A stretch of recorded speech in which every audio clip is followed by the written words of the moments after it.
안녕하세요. 사연에 빠지다의 DJ 민영입니다. 오늘도 시작하기 전에 구독과 좋아요 버튼 꾹꾹 눌러주시고요. 그럼 오늘 첫 번째 사연부터 함께 만나볼게요. 안녕하세요. 경기도 남양주에 사는 열렬한 애청자입니다. 사연 채널 애청자이자 구독가로서 여기에 사연글을 적어보는 건 처음인데요. 몇 년 전 굉장히 통쾌하고 기분 좋았던 경험이 있어 친구들에게 이야기해줬더니 여기에 제보하라고 난리들이더라고요. 그래서 한번 적어볼까 하는 마음으로 컴퓨터 앞에 앉았습니다. 여러분들은 시부모님과 사이가 어떠신 편인가요? 저는 처음에 저희 시부모님이 사실 낯설고도 무서웠는데요. 시댁살이란 말이 괜히 있는 게 아니듯 주변에서 고부 갈등으로 이혼했다느니 하는 이야기를 듣다 보면 자연스레 겁을 집어먹게 되더군요. 그런데 가족이 되고 차차 알아가면서 이렇게 천사 같은 사람들이 있나 싶을 정도로 제가 복 많은 인생임을 알게 되었답니다. 앞으로 들려드릴 이야기는 저희 시부모님, 그 중에서도 저희 시아버지와 관련된 이야기랍니다. 먼저 저희 남편은 시댁의 둘째이고 저는 둘째 며느리로 시댁에 들어갔습니다. 남편의 위로는 제게 큰 시누이가 되시는 분과 도련님이 계셨고요. 제가 처음 시댁에 들어왔을 때 저희 시어머니께서는 이런 말씀을 하셨답니다. 아마 여러분들도 이 말을 들으면 시댁의 가정환경을 대강이라도 짐작할 수 있을 것 같은데요. 나는 우리 은지랑 동수한테 늘 미안했어. 우리 막내 동이가 어렸을 때부터 늘 아팠거든. 그래서 저렇게 잔병치레가 많았고 내가 매일 심장이 뛰었지.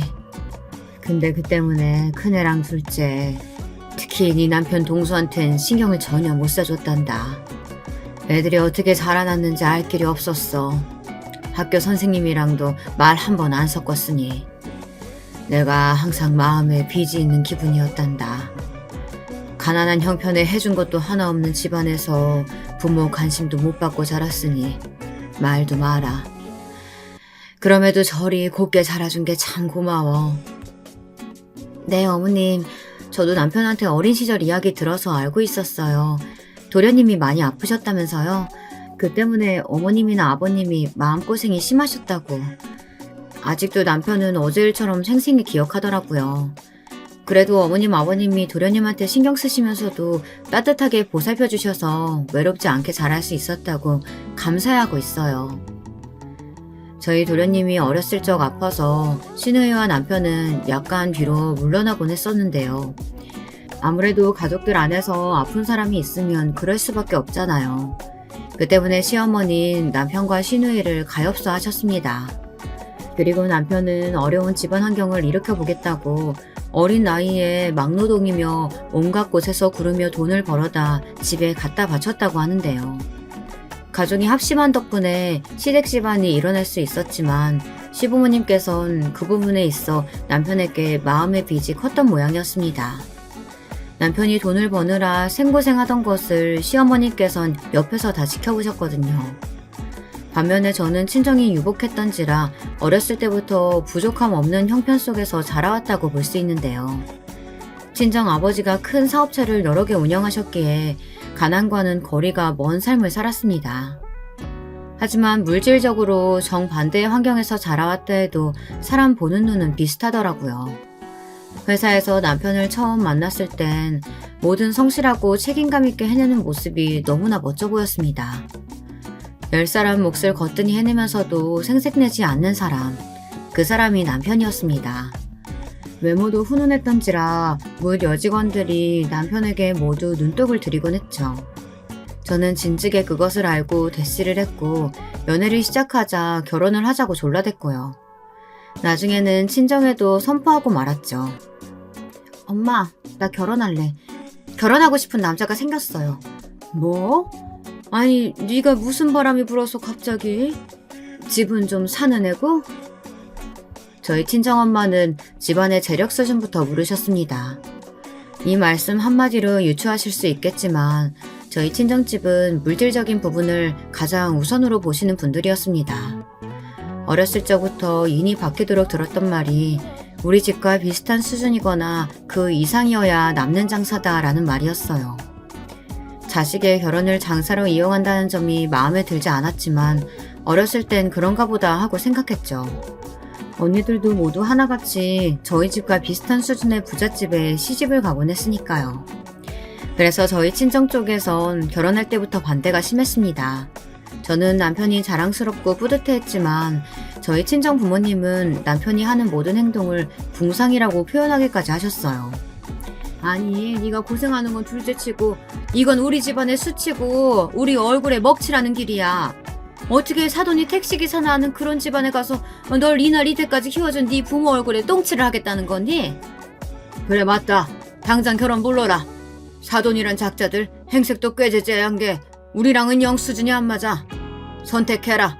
결혼을 할 건지 가족과 인연을 이어갈 건지. 엄마, 아빠 너무하세요. 어떻게 결혼과 가족 둘 중에 하나를 선택하라고 하실 수가 있으세요? 저는 저희 가족도 소중하고 남편 될 니일도 사랑해요. 제발 이 사람의 진가를 알아봐 주세요. 눈물을 흘리며 애원했지만 친정 부모님은 강하게 차단하셨습니다. 저도 남편도 둘 다요. 그나마 나중에 저희 외할머니 되시는 분이 이 결혼을 허락하라 말씀하셔서 겨우겨우 결혼까지 이어갈 수 있었지만 그 과정에서 얼마나 부모님과 많은 갈등과 부딪힘이 있었는지 모릅니다. 아무쪼록 결혼을 하고 나선 저는 신혼생활을 이어가며 최대한의 행복을 누리고자 했습니다. 어렵게 한 결혼이니만큼 정말 행복하게 잘 사는 모습을 부모님께 보여드리고 싶었거든요. 그런데 정작 제게 가장 행복을 주셨던 건 남편보다도 저희 시부모니였습니다. 친정 부모님의 반대에 속이 상하셨을 텐데도 내색 한마디 없이 그저 귀한 며느리가 와줘서 고맙다고만 하셨죠. 내가 언제 이런 말 했던가? 이렇게 이쁜 아가씨 내 평생 처음 본다고. 우리 집에 며느리로 들어와줘서 고마워. 우여곡절이 많긴 했지만 다 잘 되려고 이런 일도 생기는 거다. 우린 그렇게 생각하고 있어. 같은 말이라도 다정다감하고 온화하게 말씀하시며 세심하게 챙겨주시는 모습에 제가 많은 감동을 받았습니다. 그리고 남편과 1년 정도 살다 시댁 근처로 집을 옮기게 되었는데요. 당시 시어머니께서 지병으로 한번 쓰러지신 뒤라 건강이 많이 걱정되었거든요. 처음부터 저를 따뜻하게 대해주신 시어머니에게 정성을 다하고 싶었습니다. 그래서 왔다 갔다 하며 살뜰히 챙겨드렸죠. 내가 챙겨줘야 하는데 이쁜 우리 며느리 손길을 받고 있으니 어른이 돼서 미안하네 그려. 고맙다 아가. 아니에요 어머님. 제가 당연히 해드려야죠. 제 부모님과 다름없는데요. 처음엔 저를 낯설어하던 시어머니도 어느샌가 남편보다 제 손길을 받는 걸 편안하게 생각하셨습니다. 택시기사로 일하며 하루하루 바쁘게 살아가시던 시아버지께서도 당신이 잘 보살피지 못하는 부분을 제가 들락거리며 반찬이며 집안일이며 챙겨드리니 너무나 고마워하셨습니다. 나는 며느리 복이 참 많은 것 같다. 우리 딸도 집사람도 모두 좋은 사람들 얻었다 생각하지만 이런 좋은 며느리를 얻을 줄은 몰랐어. 과묵하신 편이었지만 언젠가 아주 가끔씩 한 말씀 이렇게 던지실 때가 있는데요. 그 말이 제 마음에 잔잔한 파동을 일으키곤 했답니다. 그렇게 시부모님과의 사이는 점점 좋아졌죠. 그런데 신혼생활이 2년 정도 지났을 시점부터 제 마음속에 불안이 싹트기 시작했어요. 아이가 들어서지 않았기 때문입니다. 저는 아이를 얼른 낳아 다른 엄마들처럼 유모차도 끌고 아이와 함께하는 나날을 꿈꾸곤 했습니다. 남편도 애들을 좋아했던지라 저희는 결혼 직후부터 계속 아이 얘기를 해왔죠. 그러니 아이를 바라였던 저희 부부로선 참으로 조급하게 느껴지는 나날이었습니다. 무엇보다 친정 쪽에서 압박이 심했어요. 몸에 무슨 문제 있는지 당장 알아봐. 아니 여자가 애도 못 낳으면 그게 무슨 쓸모가 있겠어. 엄마, 내가 알아서 한대도 왜 자꾸 몰아붙여요. 내가 오죽 걱정이 되면 이러겠냐? 너 내가 지어준 약은 잘 먹고 있어? 오히려 친정 쪽에서 난리가 나서 검사를 받아봐라, 약을 먹어라 재촉했습니다. 언니들은 쑥쑥 잘만 나은 걸 왜 저는 안 되냐고 비난하셨죠. 그리고 역시나 또 하나 여기에 기름을 부은 사람이 있다면 저희 친정언니들이었습니다. 친정언니들은 하나같이 다들 잘난 형부들을 만나 결혼을 했는데요. 그런 것들을 꽤나 들먹이며 저를 한심해하고는 했거든요. 어렸을 적부터 줄곧 그랬습니다. 제가 성적을 못 받아오면 너는 커서 뭐가 될 거냐, 공장에 다니는 공순이나 될 거냐, 이런 식의 욕들을 하고는 했죠. 나나 우리 둘째 혜령이는 부족한 게 하나도 없는데 너는 왜 그렇게 뒤떨어지니? 우리는 최고 명문대 의대 가게 생겼는데 넌 아무래도 우리 집안 쪽 머리는 아닌가 보다. 지금 네 수준이면 전문대도 감지덕지 아니냐? 이를 어쩌면 좋냐. 아버지 난리 나실 텐데. 언니 말 잘 알겠고 내 험담 이제 그만 좀 해. 언니 말대로 내 머리는 여기까지가 한계야. 근데 하나뿐인 내 인생 내 멋대로 알아서 잘 살 테니까 언니들 인생이나 신경 써. 뭐라고? 이 기집애가 어디서 언니한테 으름장을 놓고 있어. 당장 아버지한테 말씀드려야겠다. 우리 집 막내 계집애가 버릇이 아주 안 좋다고. 이래서 시집이나 제대로 가겠냐고 말이야. 딸부잣집이던 저희 집안에서 수제 언니였던 큰언니, 둘째 언니, 그리고 막내인 저. 이 세 명 중 가장 뒤떨어진 사람은 저였는데요. 외모로 보나 성적으로 보나 두 언니들에 비해 떨어져도 한참 떨어지니 언니들은 툭하면 저를 두고 험담하며 자기들을 치켜세우곤 했습니다. 그런 언니들이니 뭐 좋은 말을 했겠어요. 나는 네가 좀 창피하다. 내 동생이지만 어디 가서 너 내 동생이라고 말하기도 쪽팔려. 대학도 이상한 데가 직업도 변변찮아. 그리고 남편이라고 데려온 사람은 입에 올리기도 창피해. 솔직히 네가 우리들만큼의 반만이라도 따라와서 봐라. 인생이 피고 팔자가 폈겠지. 네가 그 모양으로 사니 우리 집안 수순도 따라 기우는 느낌이라고. 근데 애도 못 낳고 어쩜 네 인상은 그 모양이니? 친정엄마는 말리지도 않으셨습니다. 근데 이 무렵 시부모님께서 외려 저를 감싸주셨습니다. 아가 괜찮다. 괜히 애 같겠다고 무리하지 말고 그냥 하던 대로 지내려. 나도 예전에 아기가 안 들어서서 꽤나 고생했었어. 그때 우리 시어머니에게 야단을 참 많이 맞았지. 그 시절 너무 서러워서 다음에 내가 며느리 보면 절대 그러지 않겠다고 혼자 스스로 다짐했어. 괜찮으니까 마음 급하게 먹지 말아라. 철웅이 너도 행여나 아가한테 재촉하지 말고. 네 그럼요 엄마. 당신 우리 엄마 말 들었지? 밤마다 울고 그러지 말라고. 어머니 감사합니다. 감사하기는 당연한 걸 가지고. 여자가 애 낳는 동물도 아니고 애 못 낳으면 사람 취급도 안 하는 시대에 있었어. 근데 이제 그런 시대는 갔다고 본다. 나는 우리 며느리 네 건강이 제일 중요해. 알았지? 사람이 얼마나 다른 사람의 말에 따뜻함을 느끼고 영향을 받을 수 있는지 저는 그 시절 시어머니에게 다 배운 것 같아요. 시어머니의 온기 어린 말이 있었기에 비로소 저는 마음을 편하게 내려놓을 수 있었죠. 시아버지 역시 마찬가지였어요. 제가 조금이라도 우울하다 싶으면 슬그머니 와서 위로도 해주시고 좋아하는 가식을 놓아주시는 분이 저희 시아버지였죠. 그러다 전 드디어 꿈에 그리던 첫째 아이를 베게 되었답니다. 첫 아이를 임신하고 나서는 마음이 풀어져서 저도 모르게 엉엉 눈물을 쏟았어요.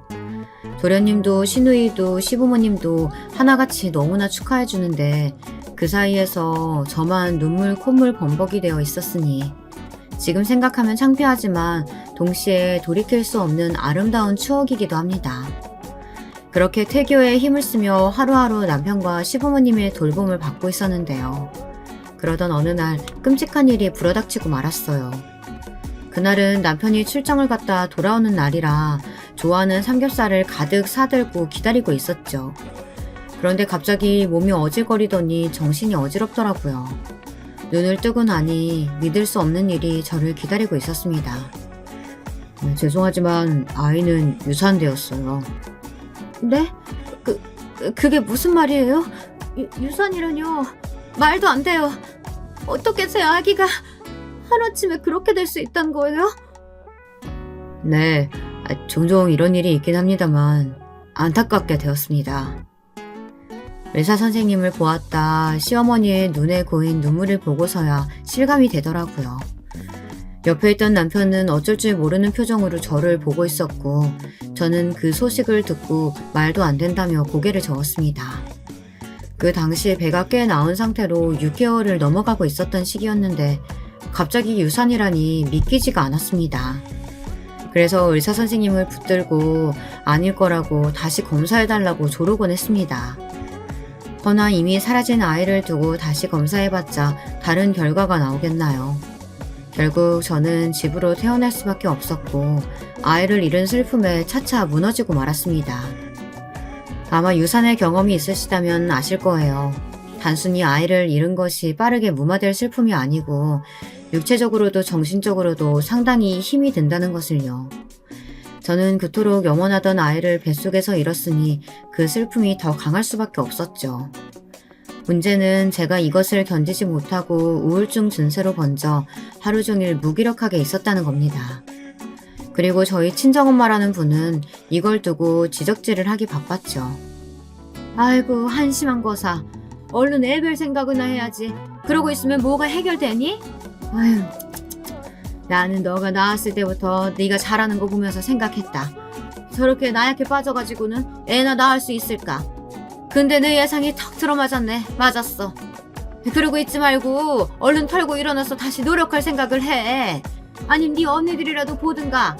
얼마나 다 떵떵거리면서 애 낳고 잘 살고 있니? 친정엄마이지만 하는 말마다 너무나 얄밉고 독했습니다. 엄마가 내뱉는 말들이 다 화살처럼 날라와 다다다 꽂히더라고요. 그때 결심했습니다. 친정과는 아예 연을 끊어버리기로요. 그래야 제가 더 이상 휘둘리지 않고 상처받지 않고 살 수 있을 것 같았거든요. 그런데 어쩌면 친정 식구들도 이것을 바랬던 것인지 제가 어느 순간부터 연락을 끊어버리자 잘 됐다는 듯 기다렸다는 듯 내놓은 자식 취급을 하더라고요. 명절날 가지 않아도 연락이 없고요. 아마 이런 이야기를 그 당시 밖에다 하면 계모 아니냐고 주워온 자식 아니냐 소리를 들었을 겁니다. 그런 걸 알기에 말도 못하고 살았지만 저는 참 서러웠습니다. 어떻게 친정 사람들은 이렇게 하나같이 얄팍하고 못돼 처먹었을까 이런 별별 생각들을 했죠.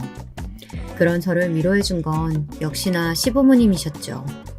시부모님은 유산하고 상심에 빠져있는 저를 돌봐주시며 괜찮다 말씀해 주셨습니다. 아가, 나도 우리 아들한테 들었어. 참 사돈어른도 너무하시지. 어떻게 그런 말을 하셨다니. 제일 마음 다치고 상했을 너한테 내가 다 속상해서 눈물이 났다. 그러니까 말이야. 아가, 괜찮다. 아기는 찾아올 거야. 아직 시기가 아닌 것뿐이니 차분히 기다려보자. 며느라가 네가 고운 사람이니 하늘에서 그만큼 예쁜 아기 고르느라 시간이 걸리는 것뿐이야. 어머님, 아버님, 감사합니다. 뭐라 말씀드려야 할지 모르겠어요. 어머님, 아버님께도 죄스러웠는데. 우리한테 죄스러울 게 뭐 있어. 괜찮아. 울지 마라. 이때 특히 과묵하셨던 시아버지께서 제 손을 꼭 잡아주시며 위로의 말씀을 많이 건네주셨답니다. 그것이 저에겐 큰 힘이 되었죠. 시부모님의 지지와 온기 덕분이었을까요? 저는 1년 후 드디어 다시 임신을 하게 되었고 이번엔 이쁜 아들을 낳게 되었답니다. 저희 아들은 어렸을 때 인큐베이터에 있었지만 자라나면선 점점 더 건강해졌습니다. 시댁의 사랑을 듬뿍 받아 그런지 말도 빠르게 배웠고 감정 표현도 풍부한 아이였어요. 그리고 새롭게 알게 된 사실이 하나 있는데요. 그때까지만 해도 몰랐는데 도련님이 상당히 아이를 좋아하시더라고요. 그래서 저희 애와 단란하고 소중한 시간을 많이 보내었습니다. 저에게 도련님은 그저 남편의 어린 동생, 시아버지를 닮은 말 수 없는 조용한 사람 정도였는데 아이를 낳고 나서 이렇게 다감한 면이 있다는 걸 처음 알게 되었답니다. 형수님, 저도 제가 아이를 이렇게나 이뻐하는 사람인 줄 몰랐어요. 근데 보고 있으면 그냥 계속 안아주고 싶고 돌봐주고 싶고 그래요. 제가 너무 유난이죠? 장가도 안 간 놈이. 아니에요. 그런 사람이니 도련님 와이프, 그러니까 제 동서될 사람은 복 받은 사람일 거네요. 도련님이 육아 많이 도와주실 테니까요. 그나저나 만나고 있는 사람 있다고 하지 않았어요? 결혼 생각 없어요? 아, 그게 사실은 이거 형수님한테만 미리 말씀드리는 건데 아무래도 저 언젠간 결혼하게 될 것 같아요. 네? 정말요? 도련님이 결혼을 하신다고요? 어머, 세상에 누구예요? 도련님은 쑥스럽다며 나중에 확정을 짓게 되면 말해주겠다고 하더라고요. 워낙에 사생활을 중요시 여기는 도련님이라 저도 더 이상 캐묻지 않고 남편에게만 조용히 알렸죠. 남편은 궁금증을 못 참고 곧바로 물어보았지만요. 그렇게 저희는 도련님의 결혼 소식을 기다리고 있었습니다. 사실 저희 도련님 직업도 튼실하고 허우대도 좋고 인상도 괜찮은 사람인데 인연이 나타나지 않아 안타까웠거든요. 근데 자신이 먼저 결혼을 할 것 같다고 말하니 이건 빼도 박도 못하는 대형 사건이었어요. 하지만 그렇게 도련님의 결혼 발표 소식을 기다리고 있을 때 더 큰일이 터지고 말았습니다. 아직도 저는 이날을 생각하면 심장이 쿵쿵 뛰네요. 어쩌면 제가 유산했다는 소식을 들었을 때보다 저는 이날이 더 가슴 아프고 마음이 힘들었던 날입니다. 어느 날 시아버지께서 저와 남편을 조용히 부르시더군요. 시어머니는 안방에 들어가 계셨고요. 평소였다면 환한 웃음으로 저희를 맞아주셨을 뿐인데 홀로 안방에 들어가 계신 것이 조금 이상했습니다. 그래도 일단은 이야기를 나누기 위해 시아버지의 입이 떨어지기를 기다리고 있는데 글쎄 소주 한 잔을 들이키시더니 이루 말할 수 없는 참담한 표정으로 시어머니께서 암에 걸리셨다고 하시는 겁니다. 네? 암이라고요? 저희 어머니가요? 손을 쓸 수가 없다고 하더구나. 배석하게도 지금으로선 방법이 없다고 하네. 이 사람이 자꾸 소화가 안 된다고 해서 병원에 데려간 건데 위암 말기라고. 이미 암세포가 온몸에 퍼졌다고 하는구나. 지금으로선 그저 그간 하고 싶은 거 하면서 죽음을 기다릴 수밖에 없다고 하는구나. 아버님은 말씀을 끝마치고는 고개를 떨구었습니다. 남편도 저도 너무 충격을 받아 뭐라 말하지 못하고 그저 아버님 뒤편 넘어 누런 벽지만 뚫어지게 쳐다보고 있었죠. 시어머니에게 못해드린 것만 주마등처럼 스쳐 지나가더군요. 저도 모르게 눈물이 왈칵 터져 볼을 타고 흐르고 있는데 그렇게 거실에 정적이 흘렀을 때 시어머니께서 문을 열고 나오셨습니다. 시어머니는 애써 환한 웃음을 짓고 계셨답니다. 얘들아, 많이 당황했겠지만 나 괜찮다. 사실 모든 게 다 괜찮다고 한다면야 거짓말이겠지만 그래도 비교적 미련 없이 욕심 없이 산 것 같아서 훌훌 떠날 수 있을 것 같아. 가족력이 있어서 검진 받을 때부터 예상도 했었고 말이야. 그저 나는 남은 시간 우리 아들, 며느리, 딸이랑 다 같이 행복한 시간 보내고 가고 싶구나. 내 말 무슨 말인지 알겠지? 어머님, 말도 안 돼요. 제 입에서 말도 안 된다는 말이 나간 건 그때가 두 번째였습니다. 하지만 어머님 뜻이 그러하니 저희는 어머님 소원대로 하고 싶은 것들을 하나둘 들어드리기로 했어요. 저희의 슬픔은 잠시 뒤로 하고 어머님이 미련 없이 떠나실 수 있도록 말입니다. 그런데 막상 시어머님이 원하셨던 게 굉장히 소박한 것들이었어요. 그랬기에 더 마음이 아팠는데요.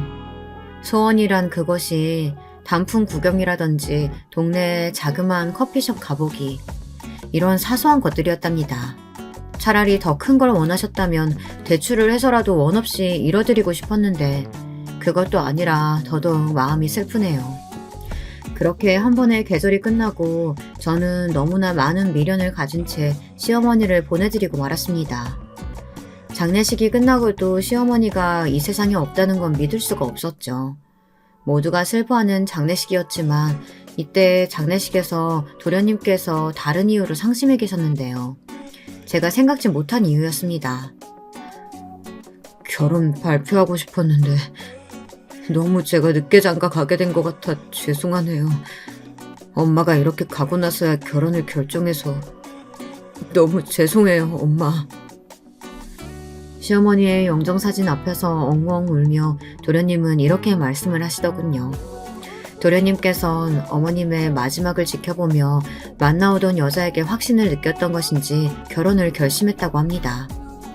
그리고 어쩌면 도련님의 결혼이 그 이후 저희 시댁의 침울한 분위기를 바꿔준 새로운 전환점이 되었죠. 도련님이 소개한 사람은 직업이 변호사며 도련님보다 5살 위의 연상 여자였는데요. 어딘지 모르게 첫 만남부터 상당히 기가 세 보였답니다. 이목구비나 인상에서 흘러나오는 분위기가 뭐랄까요? 한 번도 그 누구에게도 져본 적 없을 것 같은 그런 느낌이었달까요? 말투도 굉장히 톡톡 쏘아붙이는 말투였어요.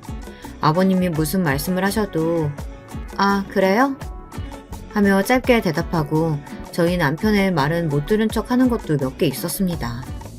거기다 저에 대한 이야기가 나왔는데 갑자기 첫 만남인데도 이런 말을 하더군요. "형님께서 친정이 강남에 있다고 들었어요. 면을 끊고 사신다고 들었는데 무슨 이유인지 모르겠지만 어찌됐든 가정환경이 비슷했던 것 같으니 친하게 지내요, 형님." 갑자기 첫 만남에 할 말은 아닌 것 같은데 제 친정이 강남에 있다는 걸 들먹이며 그런 말을 하더라고요.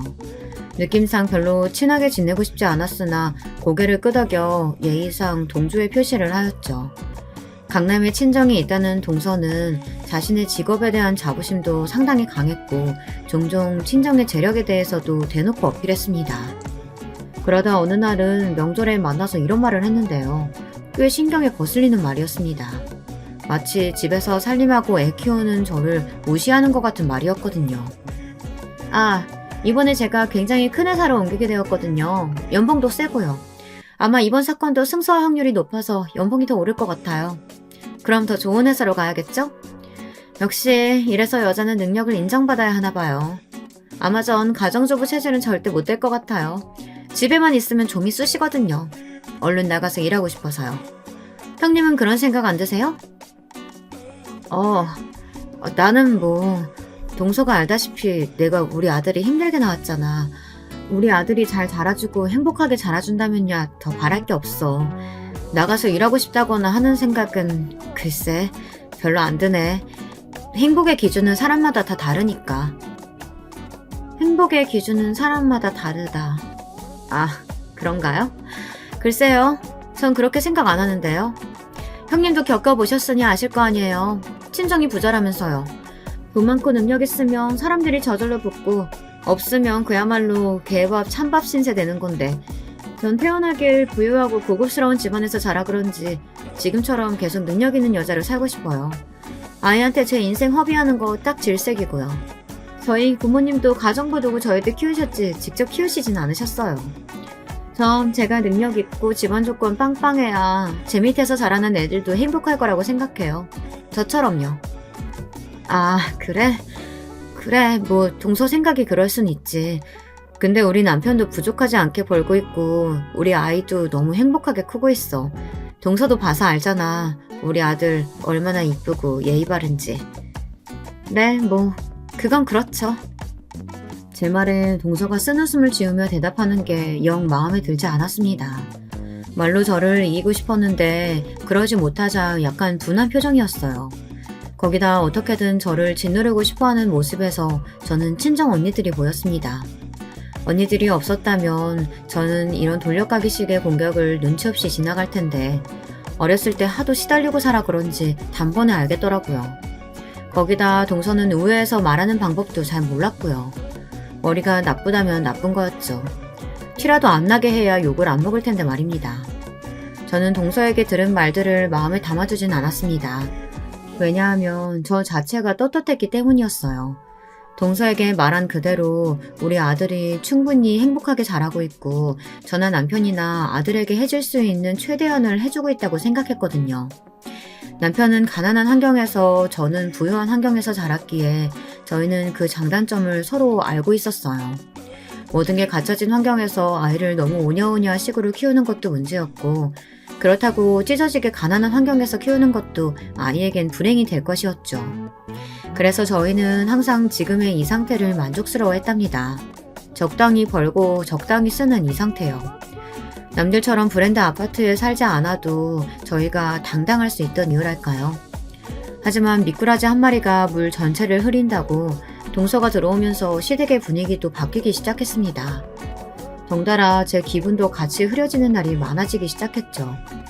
처음에는 명절이나 집안 행사에 잘 참석하던 동서가 일단은 일을 핑계로 점점 늦어지기 시작했어요. 그도 아니면 심할 때면 아예 자기 친정부터 들렸다 와야 한다고 하면서 명절 끝물에야 나타나 얼굴만 비추고 5분 만에 쓱 가버렸고요. 남편이나 저나 자연스럽게 시아버지의 기분을 살피게 되었죠. 시아버지는 가뜩이나 시어머니를 먼저 보내고 홀로 되신 후로 외롭게 살고 계셨는데 동서의 이런 행동으로 마음이 상할까 걱정도 되었어요. 일단 집안의 어른 앞에서 이런 행동을 하는 것부터가 잘못된 거라고 생각했거든요. 어느 날은 조금 화가 난 남편이 도련님에게 말을 한마디 하기도 했는데 도련님은 어쩔 줄 몰라 하더라고요. 어쩐지 동서에게 잡혀 사는 느낌이었습니다. 남편에게 미안하다고 끊임없이 말하면서도 동서에게 맞춰줘야 한다고 말하더라고요. 형, 정말 내가 미안해. 가끔 나도 우리 집사람이 너무 버릇없게 굴거나 할 때 민망하고 미안해. 근데 참 어렵네, 중재하는 게. 집사람은 집사람대로 섭섭해하고. 아니, 도대체 재수씨가 뭐가 섭섭하다는 거야? 그냥 내가 전적으로 자기 편이 되어줬으면 싶은가 봐. 집사람이 강해 보여도 속은 여린 사람이거든. 사랑에 빠지면 콩깍지가 씌인다고 하죠. 사랑에 빠져 그런 것인지는 모르겠다만 도련님은 어찌됐건 이미 동서의 소나기 안에 들어온 물고기였습니다. 절대 동서의 행동에 이러쿵저러쿵 입을 댈 수가 없는 상태였어요. 저는 그 말을 듣고 어처구니가 없어 픽 웃었고요. 결국 그러다가 일이 하나 생겨버렸습니다. 저희 아들이 초등학생 2학년쯤 때 학교에서 보는 수학 경시대회에서 1등을 했는데요. 동서가 그걸 안 잊고 한 겁니다. 아들이 저한테 자랑스레 시험지를 갖다주며 칭찬해달라고 말해 엉덩이를 토닥여주고 있는데 옆에서 하는 말이 기가 막혔죠. 어머 형님, 요즘 그런 경시대회에서 상 타는 거 애들 기 살려주려고 아무나 주는 건데 너무 칭찬하시고 그러면 안 돼요. 애 버릇만 나빠지지. 아니야. 이거 아무나 주는 거 아니고 우리 아들이 나름대로 많이 노력해서 받아온 거야. 수학을 좋아하거든. 문제 푸는 재미가 있다나? 모르는 문제 있으면 혼자 끙끙대며 밤새 붙잡고 있기도 해. 그만큼 재미를 느끼는 거지. 열심히 하니 상 받아온 건데 왜 그래 동서? 형님 순진도 하셔라. 형님 이런 대회 그냥 학교에서 형식 차원에서 주최하고 그러는 거라니까요. 우리 형님이 강남 안 살아서 그런가 아직 교육적으로는 많이 무시하시네. 형님 얼른 여기로 이사라도 오세요. 그래야 우리 대화가 좀 통하겠어요. 저는 매일 강남 학부모님들이랑 얘기하고 그러니까 정보도 오가고 소통이 되는데 형님 이렇게 모르시면 나중에 애만 손해봐요. 동서, 아이 교육은 내가 알아서 해. 지금 발언 좀 선 넘은 거 알지? 동서 애는 동서 방침대로 가르치고 우리 아이는 우리 부부 가치관대로 키울 거야. 그러니 괜한 질투심, 열등감 같은 거 넣어놓고 어른답게 굴어. 동서가 도대체 몇 살인데 그런 말이나 하고 앉아있는 거야? 어머머 형님, 저야말로 진짜 어이가 없네요. 제가 알면 더 알았지 형님이 뭘 더 알아요? 그리고 어른답게 보려고요? 지금 형님이 하는 짓이 딱 초등학생 수준이에요. 직업도 얻는 주제에 어디서 저한테 이래라 저래라 해요. 형님이 저보다 나은 게 뭐가 있다고요? 설마 제가 변호사인 거 형님 까먹으셨어요? 형님 하신 말 취소하세요. 당장. 변호사인데 도대체 뭐 어쩌라는 건지 그때 돼서는 동서와 말하는 것 자체가 너무 한심스럽다는 생각마저 들더라고요. 동서가 대통령이라고 해도 난 내뱉은 말 취소할 생각 없고 동서나 가서 반성 좀 하고 와. 동서 같은 사람 아래에서 자란 애가 도대체 뭘 배우고 자랄지 내가 다 고민스럽다. 동서가 씩씩거리며 저와 한판 붙을 기세로 가까이 오더군요. 표정으론 거의 제 머리채를 잡을 지경이었어요. 차라리 잡아서 그냥 몸이라도 붓고 싶은 심정이었답니다. 그만큼 괘씸했고 저도 나름대로 쌓인 게 많았거든요. 명절날 제게 죄다 잡일을 맡긴 것부터 시작해서 틈만 나면 도련님에게 뒤에서 제 험담을 하는 것들이라든지 저희 아이가 입고 온 옷들을 비하한다든지 그런 것들이요. 사람에겐 견딜 수 있는 한계치라는 게 있는 것 같습니다. 동서의 그런 행동들을 받아주다 보니 저도 화가 치밀어 올라 그날은 머리 뚜껑이 열려버린 거죠. 그 이후 동서는 저만 보면 작정한 듯 더 시비를 걸고 더 무시를 해댔습니다. 하지만 제가 이래봬도 말빨이 세거든요. 척척 받아치고 맞는 말들만 족족하자 또 지 분에 못 이긴 표정으로 씩씩거리며 나가버리더군요. 사실 동서와 기싸움을 벌이는 것 자체가 시아버지에게 죄송스러운 일이고 저한테도 힘든 일이긴 했습니다. 그런데 그렇게라도 안 하면 동서가 저를 너무 만만히 볼 것 같더라고요. 하지만 저희 남편은 생각이 다른 쪽으로 흘러나 봅니다. 내가 좀 더 능력을 갖췄어야 했나. 당신이 무시당하는 거 보면 속상하네. 제가 달래도 남편은 종종 이렇게 중얼거리곤 했거든요. 그리고 그러던 어느 날 저희 부부의 인생을 완전히 뒤바꿔버리는 일이 일어나고 말았습니다. 저희 남편이 어느 날 제게 사업을 해보고 싶다고 하더군요. 작지만 탄탄한 회사에서 만족하며 다녔던 남편이 갑자기 그런 말을 하니 저는 좀 당황스러웠어요. 솔직히 말리고 싶었죠. 아이도 크고 있는데 혹시 망하면 어쩌려고. 나는 걱정돼. 여보, 나 오래 준비해왔어. 당신한테 섣불리 말하기 싫어서 그간 말 안 하고 있었지만 동업하는 형님이 있어. 그 형님은 이미 업계에서 유명한 큰손이고 나 잘만 하면 성공할 수 있을 것 같아. 당신 말대로 우리 아이 양육비 앞으로 더 들어갈 일만 남았는데 나중에 우리 노후까지 생각하면은 돈 더 필요하잖아. 하지만 남편의 말엔 틀린 구석이 없었죠. 남편이 진지한 얼굴로 내미는 발언에 저는 알겠다며 퇴사를 찬성해 주었고 그렇게 남편은 회사를 나와 자기만의 사업을 시작하게 되었답니다. 남편과 동업한다는 그 형님이란 사람도 제가 몇 번 같이 본 적이 있었는데요. 남편의 열정을 믿고 자신도 함께 뛰어들기로 한 것이라며 사업이 잘 되고 있다고 말하더군요. 그 말에 제가 겨우 마음을 놓았습니다. 망하면 그 어디에도 원조받을 수 없는 현실이기에 망하면 어쩌나 걱정이 되었었는데 마음이 놓이더라고요. 남편의 사업은 몇 년간 아주 호황이었습니다. 남편이 1년간 벌던 벌이가 2달 벌이가 되기도 하고 어쩔 땐 1달 벌이가 되는데 옆에서 지켜보던 저는 너무 신기하기도 하고 두렵기도 하고 그렇더라고요. 저희 친정 아버지도 사업을 하셨지만 제가 어렸기에 어깨 너머로 본 것이었기에 잘 모르고 있었는데 남편을 보니 새삼 느낌이 달랐습니다. 역시나 동서는 이걸 두고 또 질투를 했죠. 시아버지 생신날 남편이 돈을 잘 버니 마음먹고 꽤 큰 금액의 현금 선물을 해드렸는데 동서가 또 시비를 걸어오더라고요. 형님, 아주버님 사업 잘 되시는 건 들었는데 너무 무리하시는 거 아니에요? 저처럼 꾸준히 보수가 들어오는 것도 아니고 사업은 금방 흥했다 망하는 건데 말이에요. 그냥 걱정돼서 하는 말이에요. 여기선 제가 굳이 받아칠 필요 없이 이미 노련한 사업가가 되어있던 남편이 멋지게 받아쳐 주었답니다. 변호사님께서 별 걱정을 다 하시네요. 제 걱정해 주실 필요 없어요. 이미 충분히 잘 벌고 있으니까. 아마 이번 달 수익이 제스씨 월급의 20배 이상은 될 테죠? 그건... 어머, 저도 잘 벌어요. 당시 저희가 강남으로 이사까지 가 살고 있었는데 그래서 동서는 더 시비를 걸고 싶었나 봅니다. 전 남편의 말에 꿀먹은 벙어리가 된 동서의 얼굴을 보니 속이 시원했습니다. 옆에 있던 도련님도 고개를 돌려 한숨을 푹 쉬는데 이젠 동서를 포기한 모양이었죠. 하지만 인생사 세웅지라는 말이 왜 있는지 정말 알겠더라고요. 어느 정도 아들도 크고 저도 나이가 들고 남편도 사업이 안정되어 이제는 모든 게 편안하다 싶을 때쯤 일이 터지고 말았습니다. 아직도 이 일을 생각하면 깊은 한숨이 나오네요. 이 일로 남편은 대인 기피증까지 생겨버렸고 저 역시 침체된 나날을 보내야 했습니다. 바로 남편과 함께 동업했던 그 형님이란 사람이 나쁜 방법으로 돈을 해먹고 해외로 날라버린 것이었죠. 거기다 남편의 회사 신용까지 완전히 무너뜨리고요. 믿고 있었던 거래처들에게도 외면당하자 남편의 회사는 천천히 파멸의 길로 들어서게 되었습니다. 그렇게 굳건하다고 믿었던 회사도 정말 하루아침에 무너질 수 있다는 그걸 전 몸소 체감했습니다. 남편은 순식간에 모든 걸 잃은 사람이 되었습니다. 잘 나가는 사업가에서 빚을 갚아야 하는 초라한 아저씨가 되어 있었죠.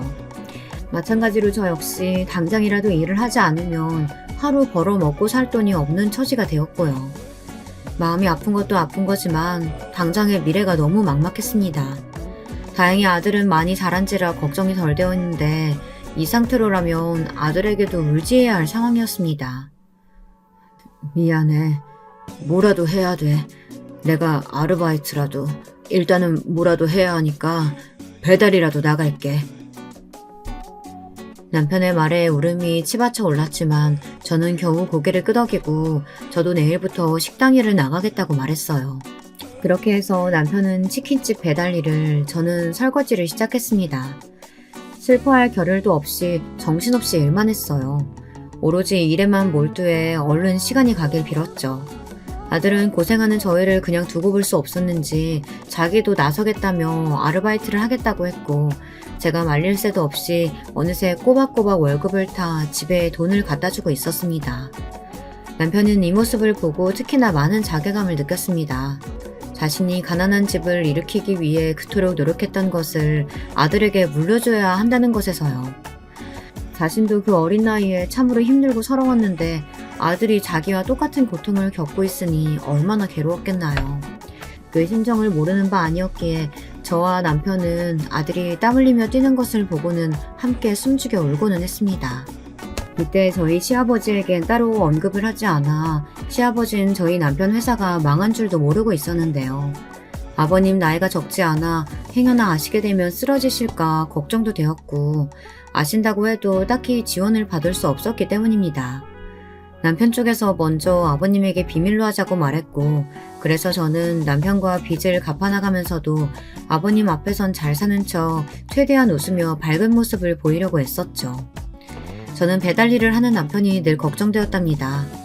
오토바이 사고가 예나 지금이나 많잖아요. 트럭 같은 게 뒤에 있으면 보이지 않기도 하고요.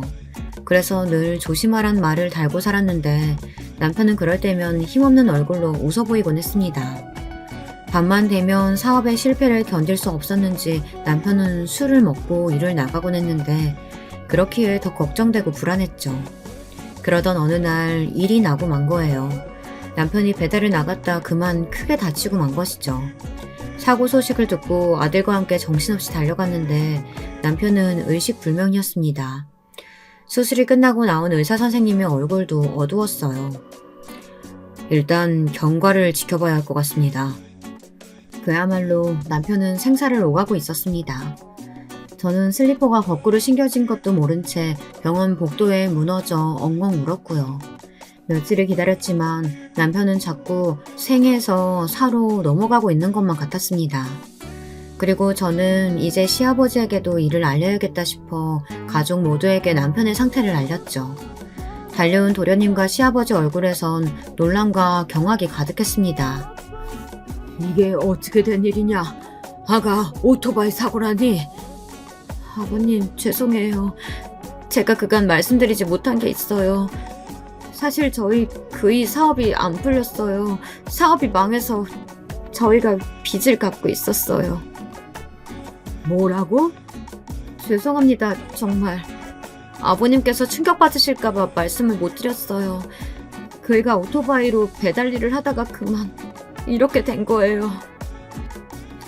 시아버지는 한순간 참담한 표정이 되었습니다.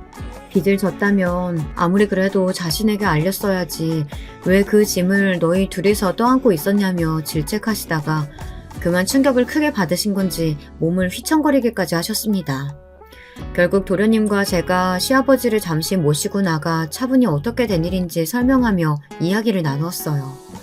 그리고 어느 정도 시아버지가 진정된 것을 보고는 택시를 태운 뒤 다시 병실로 돌아왔습니다. 병실로 가는 내내 시아버지를 생각하니 발걸음이 무거웠어요. 그런데 병실 안에 생각지도 못한 사람이 있어 정신이 화들짝 깨더라고요. 동서였습니다.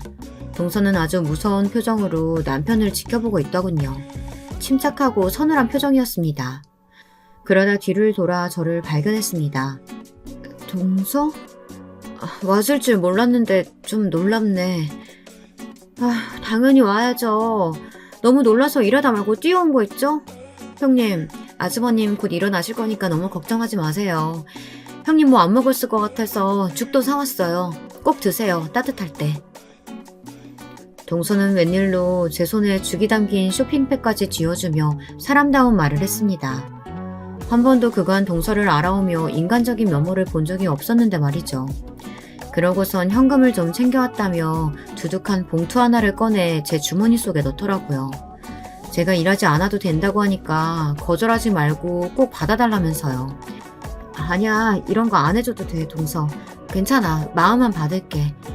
아니에요, 가족 좋은 게 뭐 있겠어요. 이럴 때 필요한 게 가족이죠. 근데 말이에요, 전 몰랐어요. 아주버님 사업 잘 안 되신 거. 그래, 내가 가족들에겐 숨겼어. 아버님 쓰러지실까봐 걱정도 되고. 그럴 수 있죠.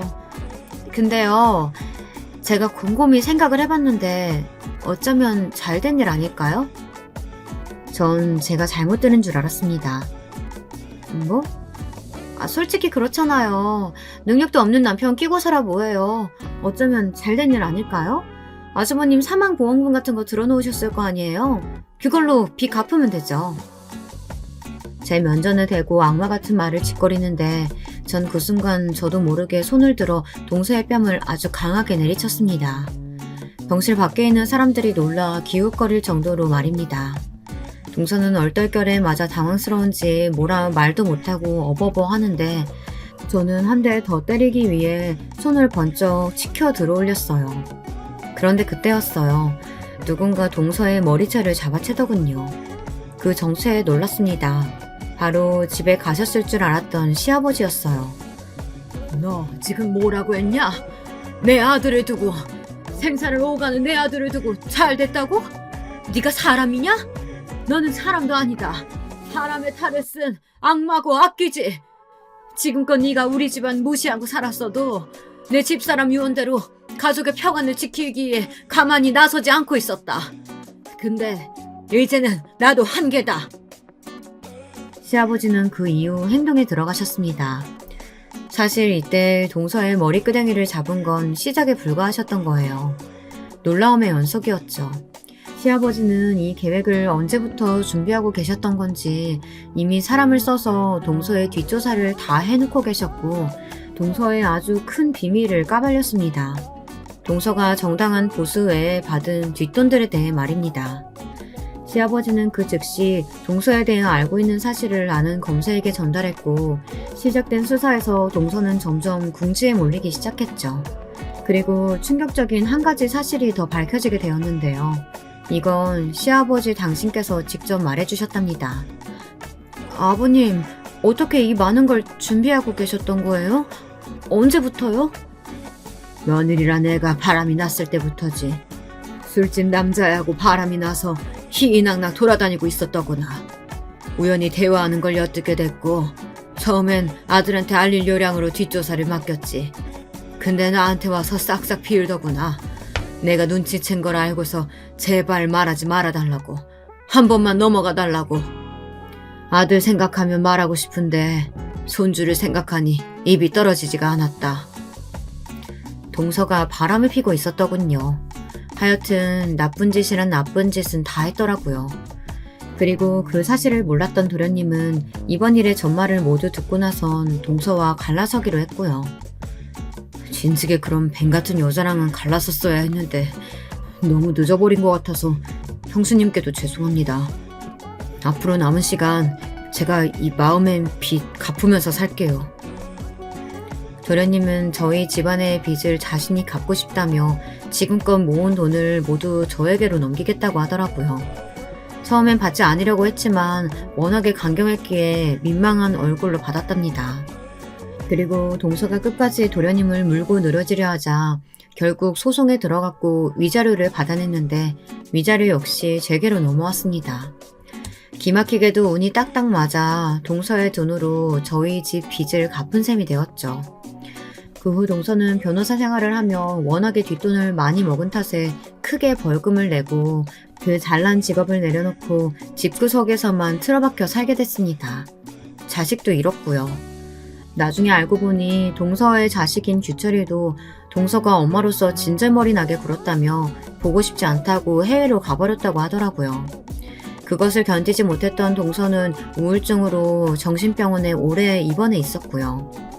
인과응보란 말이 괜히 있는 게 아니죠. 그리고 저희 남편은 예상하셨겠지만 큰 난관을 거쳐 무사히 회복해 현재는 일상생활을 무리 없이 잘 해내고 있는 중이랍니다. 그것이 가장 좋은 소식이고요. 여러분, 제 사연은 여기까지입니다. 부디 즐겁게 들어주셨다면 다행이고요. 마지막으로 저희 남편과 저 아들 최근에 셋이 합심하여 꽃집을 열었답니다. 부디 꽃가게가 잘 되길 기원해 주셨으면 합니다. 그럼 모두 건강 챙기시고 들어주셔서 감사합니다. 여러분, 두 번째 사연 시작하기 전에 좋아요, 구독 꼭 눌러주실 거죠? 그럼 두 번째 사연 바로 시작합니다. 안녕하세요. 사연에 빠지다를 잘 보고 있는데 오늘은 제가 사연을 보내게 되었네요. 제가 살면서 네 번째로 사귀게 된 남자가 있었습니다. 연애 기간이 2년이 넘어가면서부터 자연스럽게 결혼 이야기가 나오게 되었던 것 같아요. 특별한 계기란 건 없었던 것 같은데 어쩌다 보니 그렇게 되었던 것 같아요. 그때까지만 해도 우연히 길에서 얼굴 딱 한 번 뵈었던 것, 그리고 짧은 통화 2번 한 것, 이렇게만 접해봤던 남자친구의 부모님이었습니다. 저에게는 미지의 존재와도 같은 분들이셨죠. 결혼 이야기가 본격적으로 오가던 마당일 때 인사를 드리러 가기로 했어요. 저보고 집으로 오라면서 맛있는 밥 한 끼나 같이 먹으면서 대화를 나누자고 그러셔서 따르기로 했었고요. 참고로 저희는 2년 넘게 만나는 동안에 그냥 서로의 관계에만 집중하였고 연애에만 충실하였기 때문에 각자의 집안 문제는 배제를 해두었었습니다. 그래서 남자친구의 본가에 가보는 것도 당연히 저는 그날이 처음이었죠. 제가 얼마나 떨리고 긴장이 됐겠어요. 옷도 신경 써서 고르다가 도저히 안 되겠어서 그냥 백화점 가서 새로 원피스 한 벌 샀었고요. 미용실 가서 머리 다 만지고 치장 싹 마친 상태로 남자친구의 부모님을 뵈러 그 집에 찾아갔습니다. 딸기 좋아하신다는 정보를 들었기에 비싼 왕딸기 한 팩하고 수제 딸기잼 세트, 작은 꽃 한 송이까지 손에 든 채 말이죠. 쓰면서 그때 제 모습을 생각해보니까 살짝 웃음이 나오려고 하네요. 어처구니 없는 헛웃음이요.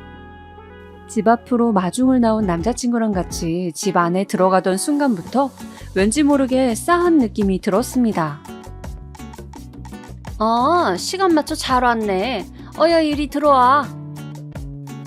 어머님께서 저를 맞아주셨는데 격이 없는 말투를 바로 내뱉으신 건 문제가 되지 않았습니다. 진짜 문제는 어머니의 차림새에 있었으니까요. 저건 누가 봐도 잠옷 바지였어요. 주황색 바탕에 파란색 체크 무늬가 도배된 면 소재의 고무줄 바지요. 그리고 상의는 웬 까만색 골프웨어 반팔티를 입고 계셨는데 옷에 뭐 묻었던 자국이 바로 보이더라고요. 찌개 국물 같은 게 튀었다가 그대로 굳은 것 같은 모양새가요.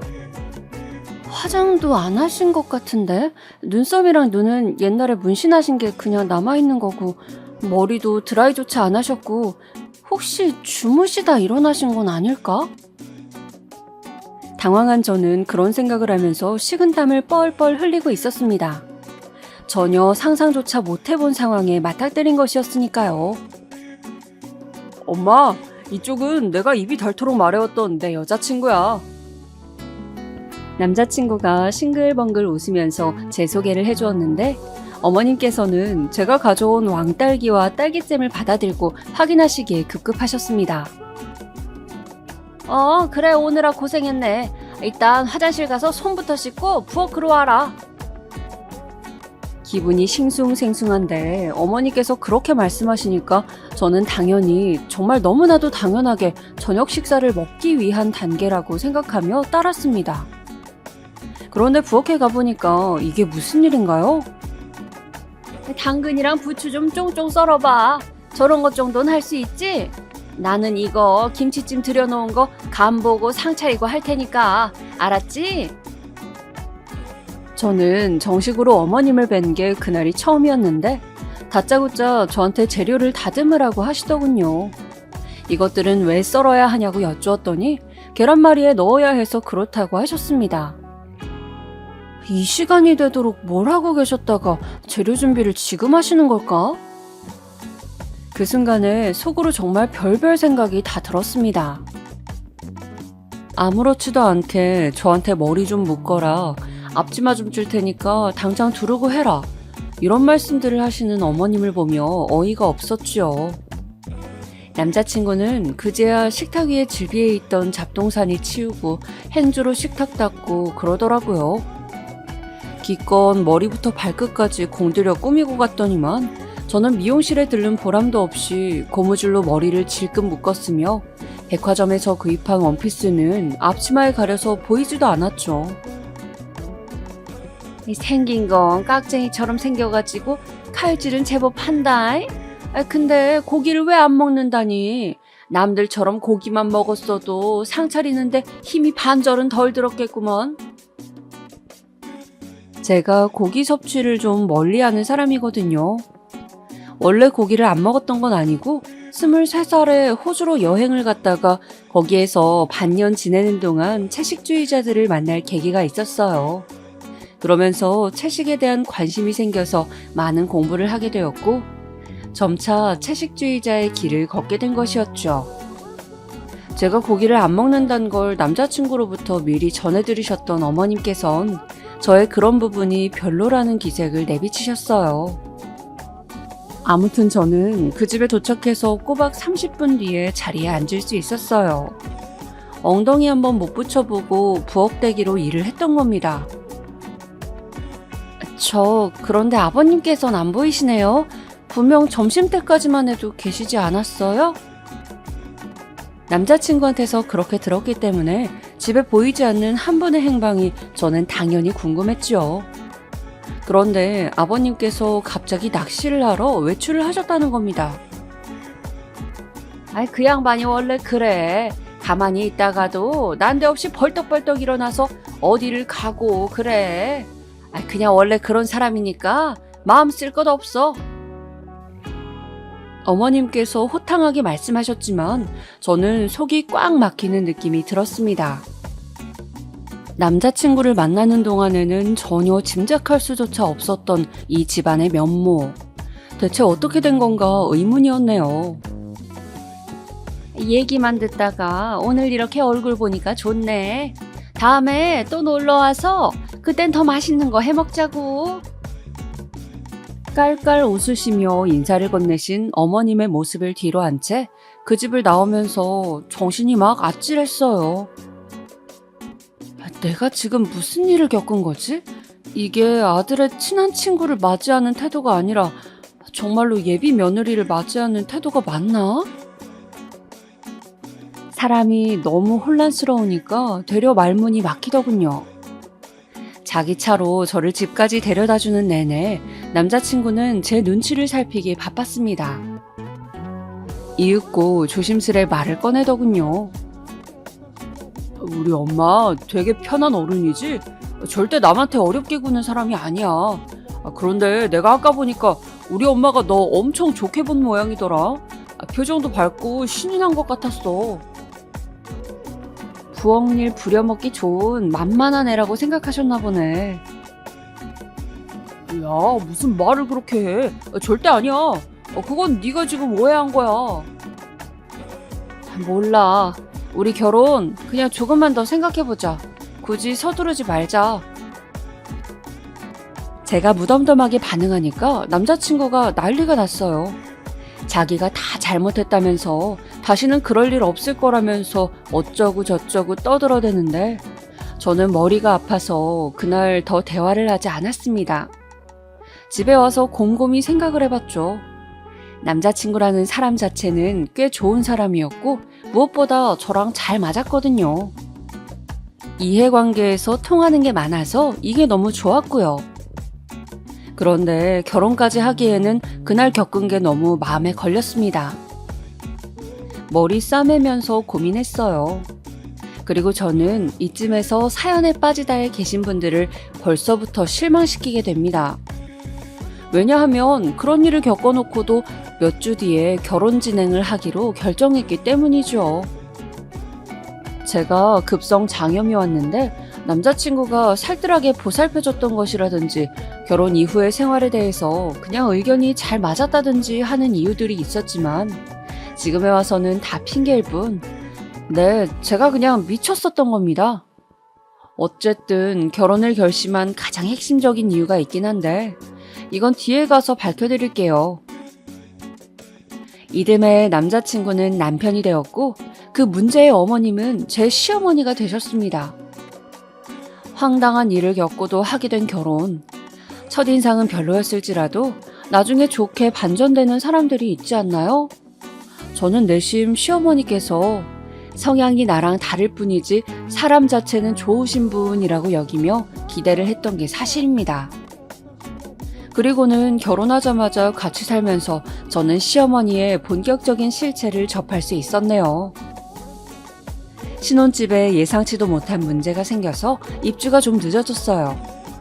그래서 정확히 2개월을 시댁에서 시부모님과 함께 살았습니다. 남편이나 저의 직장이 두 군데 전부 시댁에서 가기에 더 수월했기 때문에 친정보다는 시댁을 선택하게 됐어요. 처음 1, 2주일은 제법 괜찮았다고 생각을 하는데요. 그 이후부터는 조금 삐그덕거리기 시작했던 것 같습니다.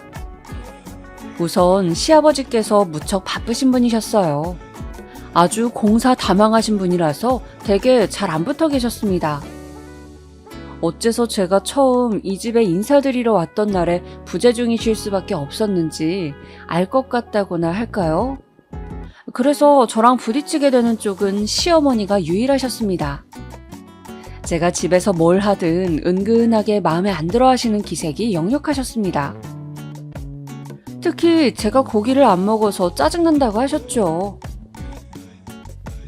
아휴, 우리 중에 고기 안 먹는 사람이 있으니까는 밥을 먹을 때도 영 맛이 안 나. 괜히 눈치만 보이게 만들고 말이야. 저는 시어머니의 말씀이 이해가 가질 않았습니다. 오히려 고기 먹는 입이 하나 없는 셈이니 식비를 절약하는 셈 아닌가요? 그리고 제가 시부모님이나 남편이 고기 섭취하는 걸 보면서 눈치를 준 적도 없었는데요. 보면서 먹고 싶은 생각도 안 들었고요. 제가 약속이 있어서 늦게 들어오는 것도 마음에 안 들어 하셨고 주말에 친구 만나러 나간다고 하면 기함을 하셨어요. 이제 막 결혼한 신혼부부라면 모름지기 주말에는 함께 시간을 보내야 하는 것 아니냐면서요. 그런데 남편도 자기 약속이 있었거든요. 왜 남편한테는 뭐라고 안 하고 저한테 따로 구시렁거리시는 건지. 그리고 남편이 나이 터울이 좀 나는 둘째예요. 위로는 형이 있고 당연히 결혼을 한 상태였습니다. 저한테는 아주버님 형님이 계셨던 것이죠. 멀리 다른 지역에 사셔서 저는 결혼 전에 그분들을 딱 한 번 배웠고 그 다음에 배웠던 게 결혼식장에서였습니다. 그래서 상상도 못했어요. 형님이란 분이 그렇게나 시어머니께 붙어서 알랑방귀를 끼어대시는 분이실 줄이야. 형님은 딱히 일 안 하시고 댁에서 애 돌보시거든요. 그래서 시간이 많았나 봐요. 시어머니랑 그렇게 통화를 자주 하시더라고요. 애가 깐깐한 구석이 있는 것 같더라. 내가 지금까지 겪어본 바로는 그래. 시어머니께서는 형님과 통화하시면서 저런 말씀을 하셨는데 제가 딱 들어보니까는 제 이야기더라고요. 그래서인지 형님은 저한테 알아서 어머님께 잘하고 잘 챙겨드려 이런 내용의 카톡을 종종 보내오셨습니다. 이런 점도 묘하게 신경 쓰이고 있던 판국이었는데요. 정말 대박이었던 건 시어머니께서 저랑 남편이 쓰고 있던 방에 자꾸 들락날락 하셨던 것이었습니다. 짐 위치, 옷 위치, 화장품 위치가 바뀌어 있으면 당연히 저는 눈치챌 수밖에요. 화장대 위에 뒀던 립스틱, 다음날 모처럼 그걸 발라보려고 뚜껑을 열었더니 웬 이물질이 묻어있는 게 아니겠어요? 도대체 이게 뭘까 생각하다가 정체를 알아차렸죠. 입술에 묻어있던 김, 바로 김의 흔적이었습니다. 제가 워낙 잘 먹어서 직접 김을 잔뜩 사다 뒀었는데 정작 시어머니께서 그걸 참 잘 드셨더랬죠. 그런 거랑 밥을 먹으니까 고기를 안 먹는 거 아니냐면서 핀잔 주실 땐 언제고 저 몰래 김을 항상 꺼내 드셨습니다. 바로 그 김이 분명했어요. 저 어머님, 죄송한데 혹시 제 립스틱 쓰셨나요? 립스틱이라니 무슨 소리니? 화장대 위에 있는 립스틱이요. 지금 열어보니까 김자국이 묻어있던데 누가 봐도 어머님이 묻히신 것 같아서요. 너무 짜증나서 캐묻지 않을 수가 없었습니다. 그랬더니 시어머니는 펄쩍 뛰시면서 분홍색이 고와 보이길래 잠깐 발라본 것 가지고 왜 득달같이 따지냐는 둥, 굳이 김 묻은 이야기는 왜 하냐는 둥, 오히려 저를 혼내셨습니다. 그리고 이튿날에는 형님으로부터 카톡이 또 와 있었죠. 천년만년 어머님 아버님 모시고 살 것도 아닌데 지내는 동안에는 여유로운 마음으로 두 분을 모셨으면 해. 분명 그럴 수 있는 사람이라고 믿어. 파이팅! 분명히 시어머님께서 형님께 상황을 나누신 것이었죠. 그 일 이외에도 제가 가계부 쓰려고 모아뒀던 영수증을 시어머니께서 멋대로 버리신 것. 왜 그러셨냐고 여쭤보니까 쓰레기인 줄 알았다고 당당하게 나오셨죠. 제가 새로 산 속옷, 저 출근한 사이 펼쳐보셨는지 계집 모양이 달라져 있더라고요. 매일 그런 게 눈에 보이니까 너무 스트레스였어요. 남편도 이 부분에선 짜증이 났더라고요. 단기간 얹혀 사는 것이긴 해도 엄연히 그 방은 부부의 영역이었는데 시어머니께서 자꾸만 멋대로 침범하셨으니까요. 그런데 아무리 말씀을 드려도 그 방에 매일 들어오셔서 이것저것 손을 대셨습니다. 그래서 결국은 그 방문을 잠그고 다녔어요. 방문 열쇠를 저랑 남편이 소지했고요. 출근할 때마다 잠그고 간 거죠. 저희가 오죽하면 그랬겠나요? 그러기를 딱 사흘이 지났을 때였습니다. 너네 문은 도대체 왜 잠그고 지내니? 너네 무슨 죄 짓고 사는 거니? 시어머니께서 굉장히 빈정상하셨다는 표정으로 말씀하셨죠. 아유, 엄마, 우리가 우리 둘이 쓰는 방을 잠그든 말든 그게 엄마랑 무슨 상관이야? 방문고리 잡아서 돌려보지 않는 이상 그게 잠겼다는 것도 모를 텐데 우리 없을 때마다 자꾸 확인해 본다는 거야? 그러지 좀 마, 제발. 남편도 화가 났는지 정말 지긋지긋하단 내색을 숨기지 않았어요. 그랬더니 시어머니께서는 상처받으셨다면서 저희 두 사람을 흘겨보셨습니다. 그날 그리고 그 다음 날은 아예 저희한테 말도 안 거시더라고요. 저희가 먼저 말씀을 드리면 건성으로 대답만 해주셨고요. 아니, 무슨 어른이 저렇게 속이 좁으시지? 진짜 볼수록 너무 특이하신 분 같아. 저는 그렇게 생각을 했지만 차마 입 밖으로는 내지 못했습니다. 형님의 말 맞다나 천년만년 같이 살 것도 아니었으니까요. 그냥 그러려니 하면서 인내하고자 했습니다. 그러던 중에 그 사건이 터지고 만 것이었어요. 남편이랑 밖에서 같이 늦은 저녁을 먹고 귀가했던 날이었습니다.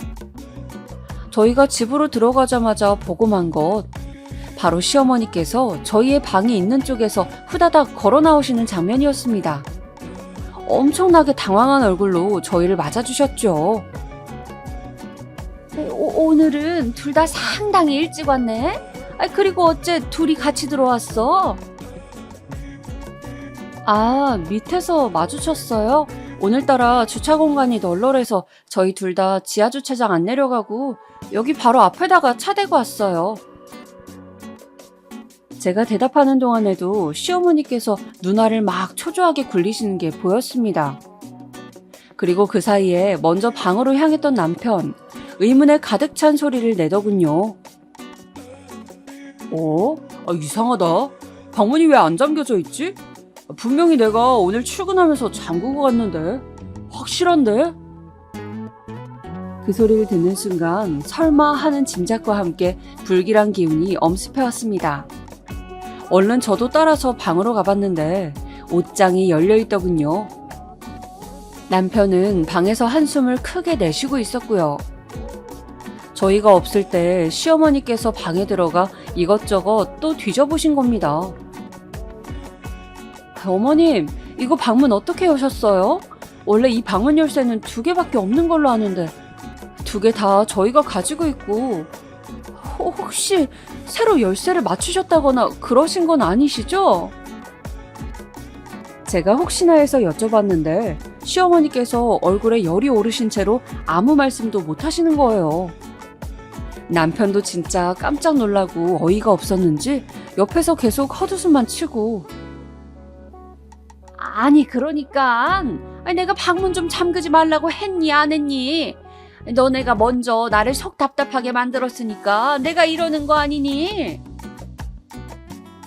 이윽고 시어머니께서는 사과는커녕 되려 당당하게 나오셨습니다. 그때 너무 열이 받았네요.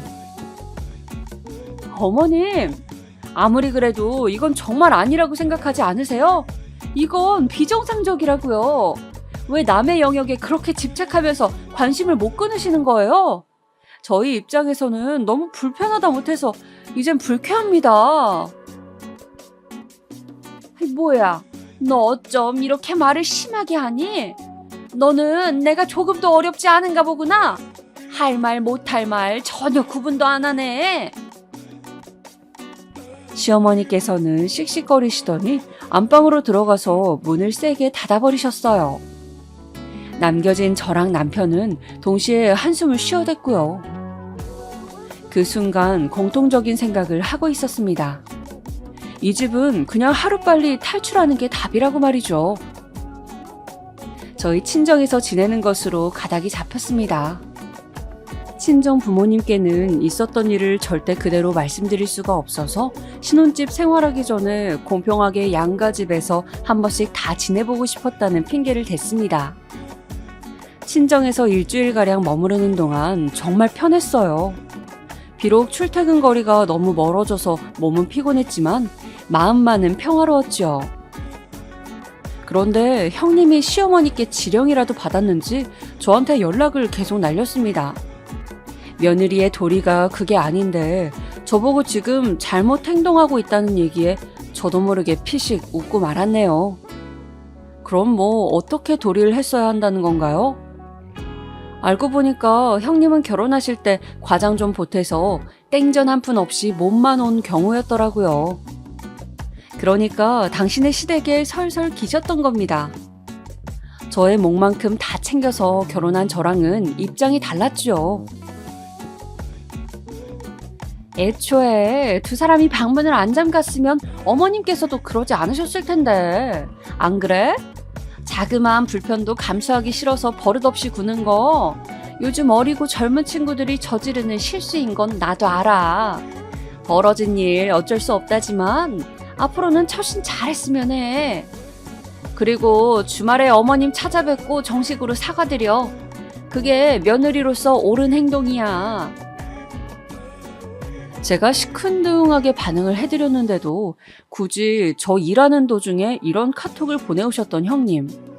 카톡을 읽어도 안 읽어도 답장을 해도 안 해도 어떻게 해서든 결국 저의 손해였죠.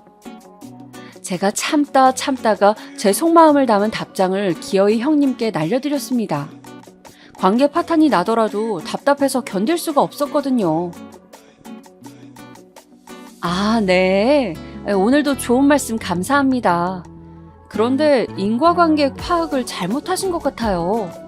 애초에 문을 안 잠갔어야 되는 일이 아니라 그보다 더 우선 어머님께서 저희 부부 방에 안 들어오셨으면 되는 일입니다. 순서를 단단히 착각하셨네요. 앞으로 저는 저 알아서 지낼 테니 형님께서는 형님 일에만 신경 써주세요. 제발 본인이나 잘하시길. 이렇게 보냈더니 잠시 후에 전화가 걸려오더라고요. 그래도 혹시나 싶은 마음으로 전화를 받아봤는데 아니나 다를까 야, 너나 잘할 것이지? 어디다 싸가지 없이 윗사람한테 본인이나 잘하라고 그딴 말을 하는 거야? 너 미쳤니? 대뜸 소리를 지르시더군요. 바로 전화 끊고 번호를 차단해버렸습니다.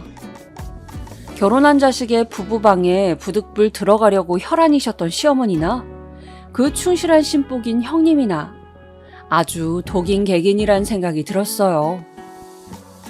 이 사건 때문에 형님이랑은 완전히 갈라서 버렸습니다. 원래도 이렇다 할 관계도 아니었지만 어쨌든 파탄 나버린 것이었죠. 시어머니랑 형님이랑 똘똘 뭉쳐서 항상 제 흉을 보고 제 욕을 하는 재미로 일상을 지내시는 게 뻔했지만 그냥 두었습니다. 그걸 눈치챘다고 제가 왜 나서겠나요? 실컷 그러시도록 두는 게 나았어요. 신혼집으로 무사히 입주해서 드디어 온전한 두 사람만의 신혼생활을 누리게 된 저희 부부였습니다. 제가 왜 결혼 전에 이 집안 뭔가 이상하다고 생각했으면서도 결혼을 감행했을까요? 이 남자에 대한 사랑이 너무나도 크고 애틋하다거나 이 남자가 아니면 정말로 안 될 것 같아서 결혼을 진행했던 것만은 아니었습니다. 사연에 빠지다에 계신 여러분, 딩크족이 뭔지 아시나요? 제가 몇 달 전이었나 사연에 빠지다에서 딩크족 부부 이야기를 본 것도 같은데요. 바로 자녀를 보지 않고 부부끼리 사는 가정을 뜻하는 용어입니다. 혹시 이쯤에서 눈치채셨을까요? 네, 저는 바로 이 딩크족 부부 희망자였습니다. 연애를 하는 동안 모두가 그러진 않지만 미래에 대한 상의를 미리 나누는 경우들도 있잖아요. 저는 연애 초반기부터 남편에게 말을 했었습니다. 나는 결혼하면 아이는 안 낳고 싶어. 나는 이런 생각을 가지고 있는 사람이니까 오빠가 반드시 참고를 해주었으면 해.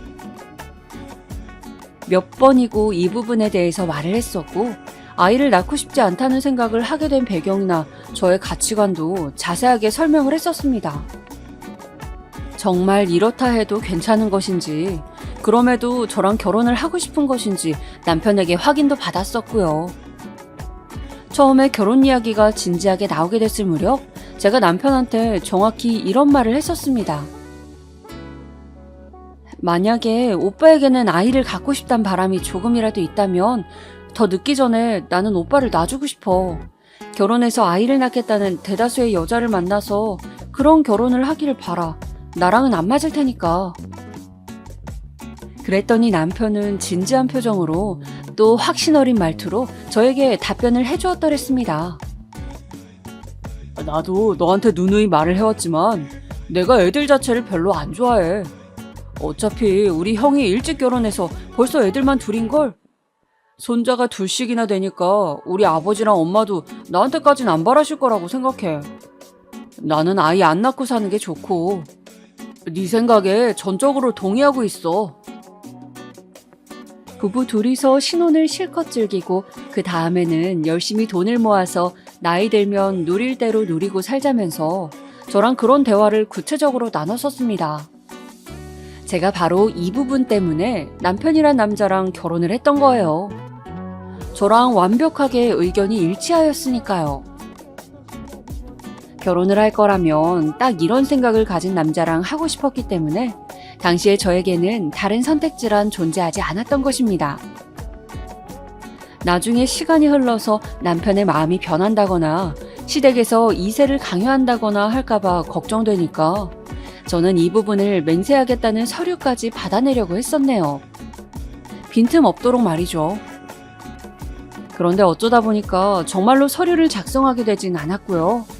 결혼하면서 저희 친정 부모님께 2세 계획은 없다고 말씀을 드렸어요. 두 분은 저희 부부 하고 싶은 대로 하면서 살라고 전적으로 저희의 선택을 존중해 주셨습니다. 제가 워낙 아이를 낳지 않겠다고 미리 말을 해온 영향도 컸었고요. 시댁에는 결혼 직전에 조심스레 말씀을 드렸었는데 남편의 추측대로 이미 손자를 2명을 보셔서 그런지 큰 미련은 없으신 듯 보였습니다. 시아버지께서는 처음엔 아무리 그래도 어떻게 자식을 전혀 안 낳고 살 생각을 벌써부터 하고 결혼을 한다는 건지. 말세다 말세야. 이런 반응을 보이셨지만 금세 의견을 바꾸셨어요. 상관하고 신경 쓰기에도 귀찮다. 그냥 둘이서 알아서 잘 살기만 해라. 워낙 공사다망한 분이신 덕분에 하다하다 자식 부부의 이세 문제까지 신경을 꺼버리시게 된 것입니다. 웃기면서도 슬프다는 표현은 바로 이럴 때 쓰는 게 아닐까 싶네요. 문제는 시어머니셨는데요. 뉴스에서 자식 안 낳고 사는 부부들 문제를 다룬 걸 보신 적이 있다면서, 그런데 그게 왜 하필 당신네 아들 며느리 부부가 해당되냐며 어이없어 하셨어요. 결혼한 지 오래됐지만 아직도 이세 소식이 없는 모 연예인 부부 이야기도 거론하셨고요. 하지만 그 완강했던 기색은 금세 사그라들었지요. 아이고, 내가 생각해보니까 이미 내 손자애들도 이미 있는 데다가 걔네가 워낙 잘 커주고 있고, 그리고 내가 슬슬 허리 통증 고질병이 재발하고 있는데 새로 애기 생기면 내가 어찌 봐준담? 이런 말씀을 중얼거리신 걸로 보아선 현실적인 생각을 하시다가 타협을 보신 듯 하였습니다. 결혼하고 나서 다른 문제들이 자잘하게 터졌을지언정 이런 이세 갖는 문제로 힘든 적은 그래서 없었어요. 아예 이세 계획이 없다면서 못 박아놓고 시작했던 결혼이다 보니까 애는 언제 가질 거냐는 소리를 안 들었던 게 우선은 가장 좋았고요. 친척 어른분들도 그런 말씀들을 안 하셨어요.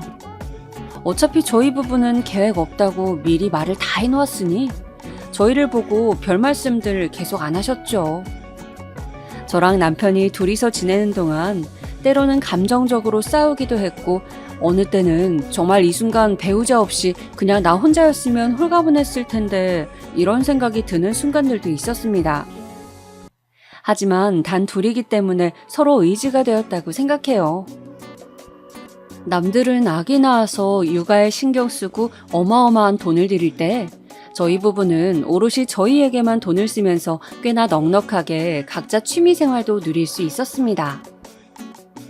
집에 아기가 없으니까 늘 청결하고 깔끔하게 유지하는 게 쉬웠고 자유로운 시간 관리도 가능했어요.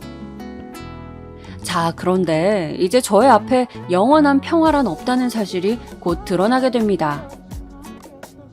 남편이랑 둘이 시댁에 가서 같이 저녁을 먹던 때였습니다.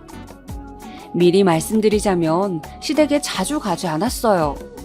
결혼하자마자 시댁에서 살던 때에 시어머니께서 저희 부부의 방에 자꾸 무단 침입하셨던 그때 이후로 대면대면 했었고요. 제가 형님이랑 정면으로 부딪히고 난 이후로는 시어머니께서는 저한테 개인적인 연락도 최소한으로 하셨습니다. 그래서 시댁과의 왕래를 아주 적다고 할 수 있었으며 그냥 적당히 관계 유지하면서 지냈던 것 같습니다. 그런데 이날은 왜 저녁을 먹으러 갔던 것이냐면 시아버지께서 친구분들이랑 새벽 등산길에 나서셨다가 크게 다치셨어요. 3주 입원을 하셨다가 퇴원을 하신 주말이었기 때문에 저희가 가본 것이었죠. 아무튼 무난한 분위기 속에서 저녁 식사가 막바지에 이르렀을 때쯤이었습니다. 아휴, 이 양반이 이제는 건강이 예전 같지가 않아서 걱정이 이만저만한 게 아니야. 손주라도 새로 보면 활력이 생길 것만 같은데. 시어머니께서 난데없이 이런 말씀을 하시는 거예요. 저를 힐끔힐끔 쳐다보시면서 말이에요. 시아버지께서는 다리를 다치신 것 뿐이었는데 갑자기 건강이 예전 같지 않다는 말씀을 하시는 건 너무 지나친 비약이 아니었나 싶네요. 저는 너무 당황스러워서 옆에 있는 남편을 눈짓했는데 아무 반박도 안 하고 그냥 식사를 마저 하고 있는 거예요. 식사 내내 한마디는 하셨을까 싶은 시아버지께서도 입을 여시면서 많은 거 바람하지 않는다. 그저 덜도 말고 더도 말고 딱 하나만 낳거라. 이렇게 참견을 하시는 것에 정신이 다 아찔했습니다. 시어머니께서는 아들이 아니라 딸을 낳아도 괜찮다고, 손자는 이미 둘 봤으니까 손녀도 하나를 보면 좋겠다면서 들뜬 목소리로 계속 주절대셨죠. 듣는 내내 숨이 턱턱 막혀왔습니다. 말씀 중에 정말 죄송하지만요. 아버님, 어머님, 저희는 결혼 전부터 아이 갖는 문제에 대해서 충분한 대화를 나눴습니다. 상의가 완전히 끝난 이야기예요. 일찍이 저희가 아버님, 어머님께도 이 부분 정확하게 말씀을 드렸었고요. 그때는 분명히 저희 두 사람의 의견을 따르겠다고 그렇게 말씀해 주신 거 아니었나요? 제가 아주 조심스러운 말투로 얘기를 드렸죠. 그랬더니만 시어머니께서 젓가락을 밥 공기 위로 챙 하고 세게 내려놓으시더니 저한테 화를 막 내시는 겁니다. 그때랑 지금이랑 상황이 어떻게 똑같겠니? 너는 네 시부모가 하루가 다르게 늙어가고 있는데 이런 건 생각도 안 해보고 있는 거니? 주변 사람들은 모두 손주 보는 재미로들 산다던데 우리는 가까이 사는 자식 부부가 애들 안 낳겠다고 하니 영 살맛이 안 난다. 아직 시부모님 정정하셨습니다. 60대는 이제 할아버지 할머니가 아니라 아저씨 아줌마라고 여기는 세대인데 하루가 다르게 늙어간다고 이유를 내세우시니까 좀 어리둥절하더라고요. 저희가 손주를 안겨준다고 해서 시부모님 두 분의 노화가 늦춰지는 것도 아닌데 말이죠. 아니 나는 살다 보면 너네가 품은 그 고집이 꺾일 줄로만 알았지. 설마 계속 고집을 피울 줄은 내가 몰랐네. 갑자기 말씀이 바뀌신 시부모님의 태도에 놀랐지만 그 상황에서 아무 말도 못하고 가만히 밥만 먹고 있는 남편을 보면서 훨씬 더 많이 놀랐습니다. 자동으로 분노가 끓어오르더라고요. 일단은 너무 갑작스러워서 생각의 정리가 필요할 것 같다고 시부모님께는 그렇게 둘러댔습니다. 집으로 가는 길 내내 머릿속이 복잡하더군요. 남편의 안색도 그래 보였고요. 우선 집으로 와서 옷부터 갈아입고 차분하게 남편과 대화를 나눠봤어요. 우리가 결혼 전부터 이세는 안 갖겠다고 충분히 논의가 되었던 이야기인데 오늘 아버님이랑 어머님이랑 두 분 다 갑자기 그런 말씀을 하시니까 너무 당황스러워. 나는 이해가 안 돼. 손주가 새로 보고 싶으실 수도 있지. 그리고 꼭 그 당시에 아이를 안 가지기로 했으면 계속 안 가지는 게 맞는 거야? 사람 생각이라는 게 살다 보면 변할 수도 있는 거잖아. 너는 왜 그렇게 아기를 낳기 싫어하는 건데? 그 이야기는 내가 결혼 전에 우리 연애하던 시절에도 실컷 했잖아. 그래서 지금 뭐 하자는 거야? 아이를 갖자는 거야? 우리 부모님들께 효도하는 것도 되고 내가 주변 사람들 보니까 아이를 낳고 키우는 게 힘들고 돈은 들어가도 그 이상으로 보람을 느끼는 것 같더라. 아이의 존재 자체로 행복이래. 부부의 결속력도 아이로 인해서 높아진다 그러고. 우리가 아이를 낳는 거랑 부모님께 효도하는 걸 왜 연결시켜? 우리 결혼하기 전에 나한테 그랬었잖아. 아이를 안 갖겠다는 생각이 확고하다고. 그때는 그럼 왜 그랬던 거야? 왜 그렇게까지 나한테 확신을 줬던 건데? 야, 너는 사람이 왜 그렇게 꽉 막혀 있어? 살면서 마음이란 게 변할 수도 있는 거지. 남편의 얘기를 듣는 순간 저는 뒤통수를 한 대 맞은 듯한 기분이 들었습니다. 저는 결혼 전의 마음과 결심을 굳건히 지킨 것밖엔 없었는데 변심한 사람들 앞에서 죄인이 되어 있었습니다. 진짜 허망하더라고요. 결론적으로 남편은 아이를 갖고 싶다는 얘기였고 저는 그 의견에 따르고 싶은 생각이 없었죠. 평탄했던 부부의 관계는 그것을 기점으로 금이 가기 시작했어요. 남편은 저에게 틱틱거리면서 말을 퉁명스럽게 해댔죠. 처음에는 제가 받아주고 이해해 주었으나 며칠이 지나도록 계속 그러니까 저도 슬슬 인내심의 한계가 왔고 열이 받은 것이죠. 나이 먹고 왜 이렇게 유치해? 7살짜리 어린애도 오빠보단 성숙하게 행동할 것 같아. 우리가 소꿉놀이 장난하는 것도 아니고 엄연히 부부인데 그렇게 자꾸 감정적으로만 행동하고 애처럼 굴면 어쩌자는 건데? 너 지금 나보고 유치하다고 그랬냐? 너는 뭐가 그렇게 잘났길래 따박따박 훈수질이야? 어느 날 저녁 저희 부부는 서로에게 날을 세우게 되었고 이 말다툼은 심화가 되었어요. 남편이 욱해서는 저에게 삿대질을 하며 이렇게 외쳤습니다. 너 불임이지? 임신 출산을 하기 싫은 게 아니라 임신 출산이 안 되는 몸이지? 그래서 여태까지 이렇게 군 거지. 와, 머리가 진짜 띵하더라고요. 불임이요? 살면서 그런 것을 저에게 적용시켜 본 적이 없었어요. 그러니 저에게는 해당 사항이 없는 이야기였습니다. 제가 너무 어이가 없어서 그냥 대꾸도 안 하고 피식 웃기만 하니까 남편은 자기가 대단한 사실을 캐냈다고 착각을 해버렸죠. 저에게 정말로 몸에 문제가 있는 것 같다는 엉뚱한 확신에 차버린 거예요. 병원에 가서 검사를 받아보래요. 그리고 결과지를 저랑 둘이서 같이 보자는 겁니다. 화가 난 제가 맞받아쳤습니다. 그래, 검사 받아볼게. 나 받을 때 오빠도 같이 받아. 그래야 공평한 거 아니야? 너 생각하는 거 진짜 웃기는구나. 여자 몸에 이상이 있을 확률이 높지 무슨 남자 몸에 문제가 있을까봐 나보고 검사를 받으라는 거야? 왜? 자신 없어? 나한테 불임 아니냐면서 몰아가는 것도 사실은 오빠가 문제 있어서 괜히 그러는 거 아니야? 미쳤냐? 나한테 그런 모욕적인 말을 해? 야, 바로 가. 시간 끌 것 없이 당장 내일 검사 받으러 가보자고. 난 찔리는 거 하나도 없으니까. 다혈질이 올라와서 둘 다 홧김에 서로에게 말을 쏘아버렸던 그날. 그때의 발언이 엄청난 결과를 불러올 줄은 정말 상상도 못한 바였습니다. 모든 게 이렇게 되려고 그때 그런 상황으로 흘러갔던 것이었으려나요? 당장 다음날 가보려고 했지만 둘 다 직장 다니는 입장이라 시간을 바로 뺄 수가 없었고 그래서 이틀 뒤에 병원에 행차하였습니다. 둘 다 서로에게 사과하지 않겠다는 기세로 아주 독이 오른 채로 병원에 가서 검사를 받았습니다. 받아든 검사의 결과는 아주 놀라웠습니다. 우선 저는 아무런 이상이 없었습니다. 제 나이에 정확히 해당하는 평균치를 보유하고 있었고요. 하지만 남편 쪽이 결과가 대단했죠. 정자의 개수 자체가 너무 적다는 게 무슨 말씀이세요? 제가 의사 선생님을 향해 반문하고 있을 때 옆에서 남편은 이미 넋이 나가 있었습니다. 정상적인 임신이 되려면 정자가 최소한 2천만 마리 이상 되어야 하는데 남편은 그 숫자가 100만 마리도 안 된다는 그런 내용이 들려왔습니다.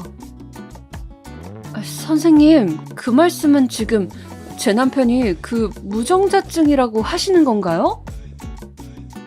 저의 질문에 남편은 간절한 표정이 되었지만 이미 결론은 나와 있었던 것을 간절한 마음으로 바꿀 수 있을 리가 없었죠. 의사 선생님께서는 곧 맞다고 답변을 주셨어요. 지금 상태로는 저희 부부의 임신이 힘들 거라고도 알려주셨습니다. 병원을 나서던 길에 남편은 스르륵 주저앉았어요. 주차장까지 가지도 못하고 완전히 얼이 빠져있더군요. 생각지도 못한 결과를 받아들어서 놀라고 당혹스러운 건 저 역시도 마찬가지였습니다. 임신을 안 하겠다는 거랑 임신을 못 한다는 거랑은 완전히 다른 얘기였으니까요. 나는 일찍이 아이를 안 낳겠다고 다짐을 했었는데 그래서 이런 남자를 운명적으로 만난 걸까? 어떻게 무정자증일 수가 있지? 도저히 믿기 힘든 현실 속에서 저는 혼란스러웠어요. 하지만 당사자만큼은 아니었겠죠. 원래 큰 소리를 쳤던 남편은 자신이 무정자증인 것을 알게 되자 그 입을 닫게 되었습니다. 참나, 저에게 먼저 불임이냐는 헛소리만 안 했어도 이 사실을 몰랐을 텐데 기묘한 상황이었죠. 일단 그날은 서로가 별 얘기를 더 나누지 않았어요. 그리고 다음 날이 됐을 때 남편이 조금 진정된 얼굴로 저에게 먼저 대화를 요청해 왔습니다. 아무한테도 알리지 말아줘. 특히 우리 부모님, 두 분한테는 절대로 안 돼. 내가 굳이 두 분께 말씀드릴 이유가 없잖아. 그런데 오빠, 지금 할 말이 고작 그런 거야? 나한테 뭐 오해해서 미안하다든가 그런 할 말은 없어? 너는 어차피 불임도 아니잖아. 네가 속상한 상황도 아닌데 뭘 사과까지 받으려고 그래? 너야말로 지금 나를 위로해줘야 하는 상황 아니야? 어제부터 너 그런 말은 한마디도 안 하더라. 이러면 안 되는데 정말 남편한테 정이 뚝 떨어지는 걸 느꼈습니다. 인간 대 인간으로 말이죠. 어쩌면 이렇게 멋대가리가 없나 싶었어요. 네가 딩크족으로 살고 싶어 해서 다행이다. 아휴, 어쨌거나 우리 사이에는 아이가 없을 운명이었네. 씁쓸한 표정으로 그렇게 말을 하는 남편이 얄미워 보였던 것은 분명히 제 안에서 정이란 게 확 떨어져서 그랬던 것이겠죠.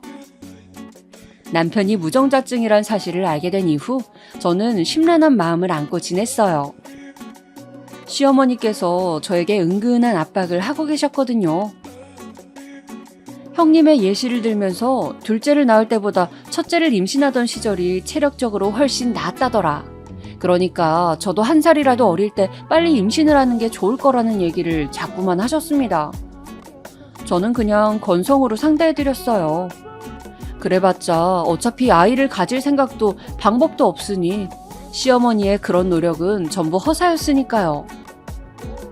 그런 생각으로 시큰둥하게 대응을 해드렸던 것인데 시어머니의 관점에서는 제 대처가 굉장히 거슬리셨나 봅니다. 하루는 작정을 하시고 저를 불러내셨어요. 시어머니와 며느리 둘이서 오붓하게 점심이나 함께 하자고 하시는 겁니다. 한턱 쏠 테니까 몸만 오라고 하도 그러셔서 마지못해 응해드리기로 했어요. 시어머니께서 문자로 식당 주소 남겨주셔서 찾아가 봤더니 고깃집이더라고요. 저는 고기를 안 먹는 채식주의자거든요. 그런데 그 사실을 뻔히 아시는 분께서 웬 고깃집에 저를 불러내신단 말인가요? 들어가기 전부터 기분이 상했는데 그래도 식당 안에 들어가자마자 커다랗게 채소 셀프 코너가 마련되어 있는 게 보여서 안심을 했습니다. 시어머니께서는 먼저 도착하셔서 자리에 계셨고요. 어머님, 웬 고깃집에 저를 부르셨어요? 오늘따라 고기가 잡수시고 싶으셨나 봐요. 나도 좀 먹고 그리고 너도 좀 먹였으면 해서 이리로 불렀지. 여기 생고기가 얼마나 잘 나오는 줄 아니? 너도 여기 걸로 먹어보면 앞으로 고기 안 먹겠다는 생각은 싹 사라질 거다. 그 말씀 듣자마자 솔직한 심정으로는 자리를 박차면서 일어나고 싶었으나 그때 바로 주문한 고기가 서빙이 되었어요. 제가 식당에 들어서기 전에 시어머니께서 미리 주문해 두신 것이었죠. 저는 그냥 채소나 실컷 먹겠다고 말씀드렸습니다. 그리고는 채소 셀프 코너에 가서 종류별로 채소를 많이 가져왔어요. 자리로 와서는 제가 고기를 구웠고요. 어머님, 제가 고기 굽고 자를 테니까 어머님께서는 그냥 드시기만 하셔도 돼요. 고기 안 즐기는 애랑 오니까 이런 장점은 또 있네. 너는 그냥 몇 점 맛만 봐라. 안 즐기는 정도가 아니라 아예 안 먹어요. 저 고기 안 먹는다고 수도 없이 말씀드렸잖아요, 어머님. 예, 네가 그냥 편식도 아니고 고기를 안 먹으니까 애가 안 들어서는 것 아니겠니? 솔직히 말해서 영양이 전혀 없지는 않겠지. 고기를 뒤집던 제가 그 발언 앞에서 멈칫하고 말았습니다. 애를 안 갖겠다고 진작에 말씀을 드려놨던 바였는데 애가 안 들어선다는 말씀은 전혀 상황에 들어맞지 않는 표현이었어요. 이쯤 되면 상대할 가치도 없는 것 같아서 저는 그냥 구운 고기를 시어머니 앞으로 밀어드렸고 조용히 쌈채소랑 밥을 싸먹었습니다. 그렇게 잘 먹고 있었는데 갑자기 시어머니께서 직접 쌈을 싸시더니 저한테 팔을 쫙 뻗으시면서 내가 맛있게 깻잎이랑 상추랑 쑥갓 넣어서 한 쌈을 쌌다. 자, 얼른 먹어봐라. 저한테 입을 벌리라고 하시는 거예요.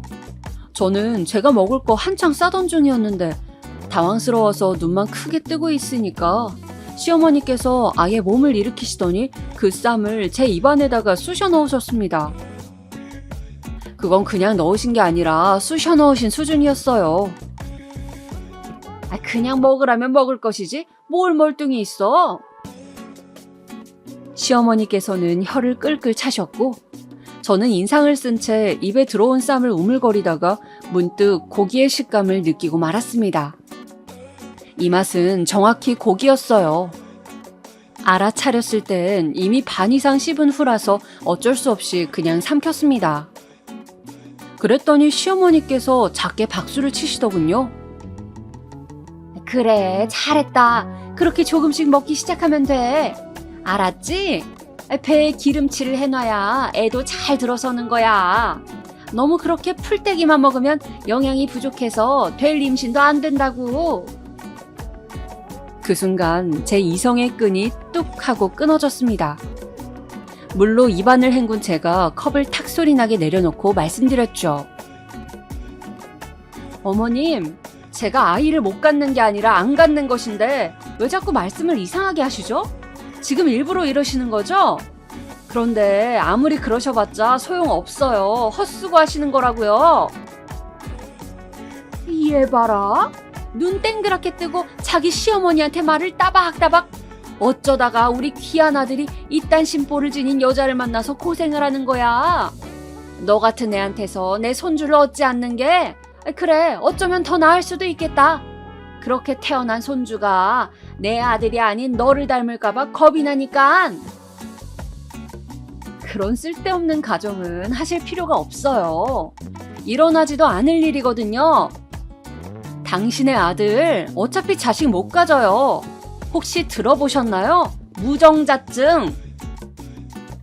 시어머니께서는 그 즉시 얼어붙으셨고 절대 믿을 수 없다는 듯 눈만 부릅뜨고 계셨습니다. 그 모습을 바라보며 저는 천천히 자리에서 일어나 가방을 챙겼죠. 사실 여부는 직접 당신의 아들에게 물어보세요. 저한테는 연락하지 마시고요. 나는 이제 당신 며느리 아닙니다. 이혼할 작정이거든요. 계산하실 거죠? 저는 먼저 가볼게요. 식사 마저 하세요. 이건 말도 안 돼. 이럴 수는 없는 거야. 현실을 부정하며 진저리를 치는 시어머니를 두고 저는 식당을 빠져나왔습니다. 홀가분했고 그냥 덤덤했어요. 진작 이랬어야 하는데 너무나도 먼 길을 돌아왔다는 생각만 들었네요. 네가 뭔데 우리 엄마한테 내가 무정자증인 걸 까발린 거야. 너 죽고 싶어? 길길이 날뛰는 남편을 보면서 이혼 결심은 더욱 확고해졌죠. 더 이상 이 남자의 배우자로 있고 싶진 않았어요. 예상보다 더 지저분한 진흙탕 싸움을 거친 후에야 이혼이 성립되었는데 겪고 나서야 깨닫고 배우는 저의 미련함에 새삼 반성이 들었답니다.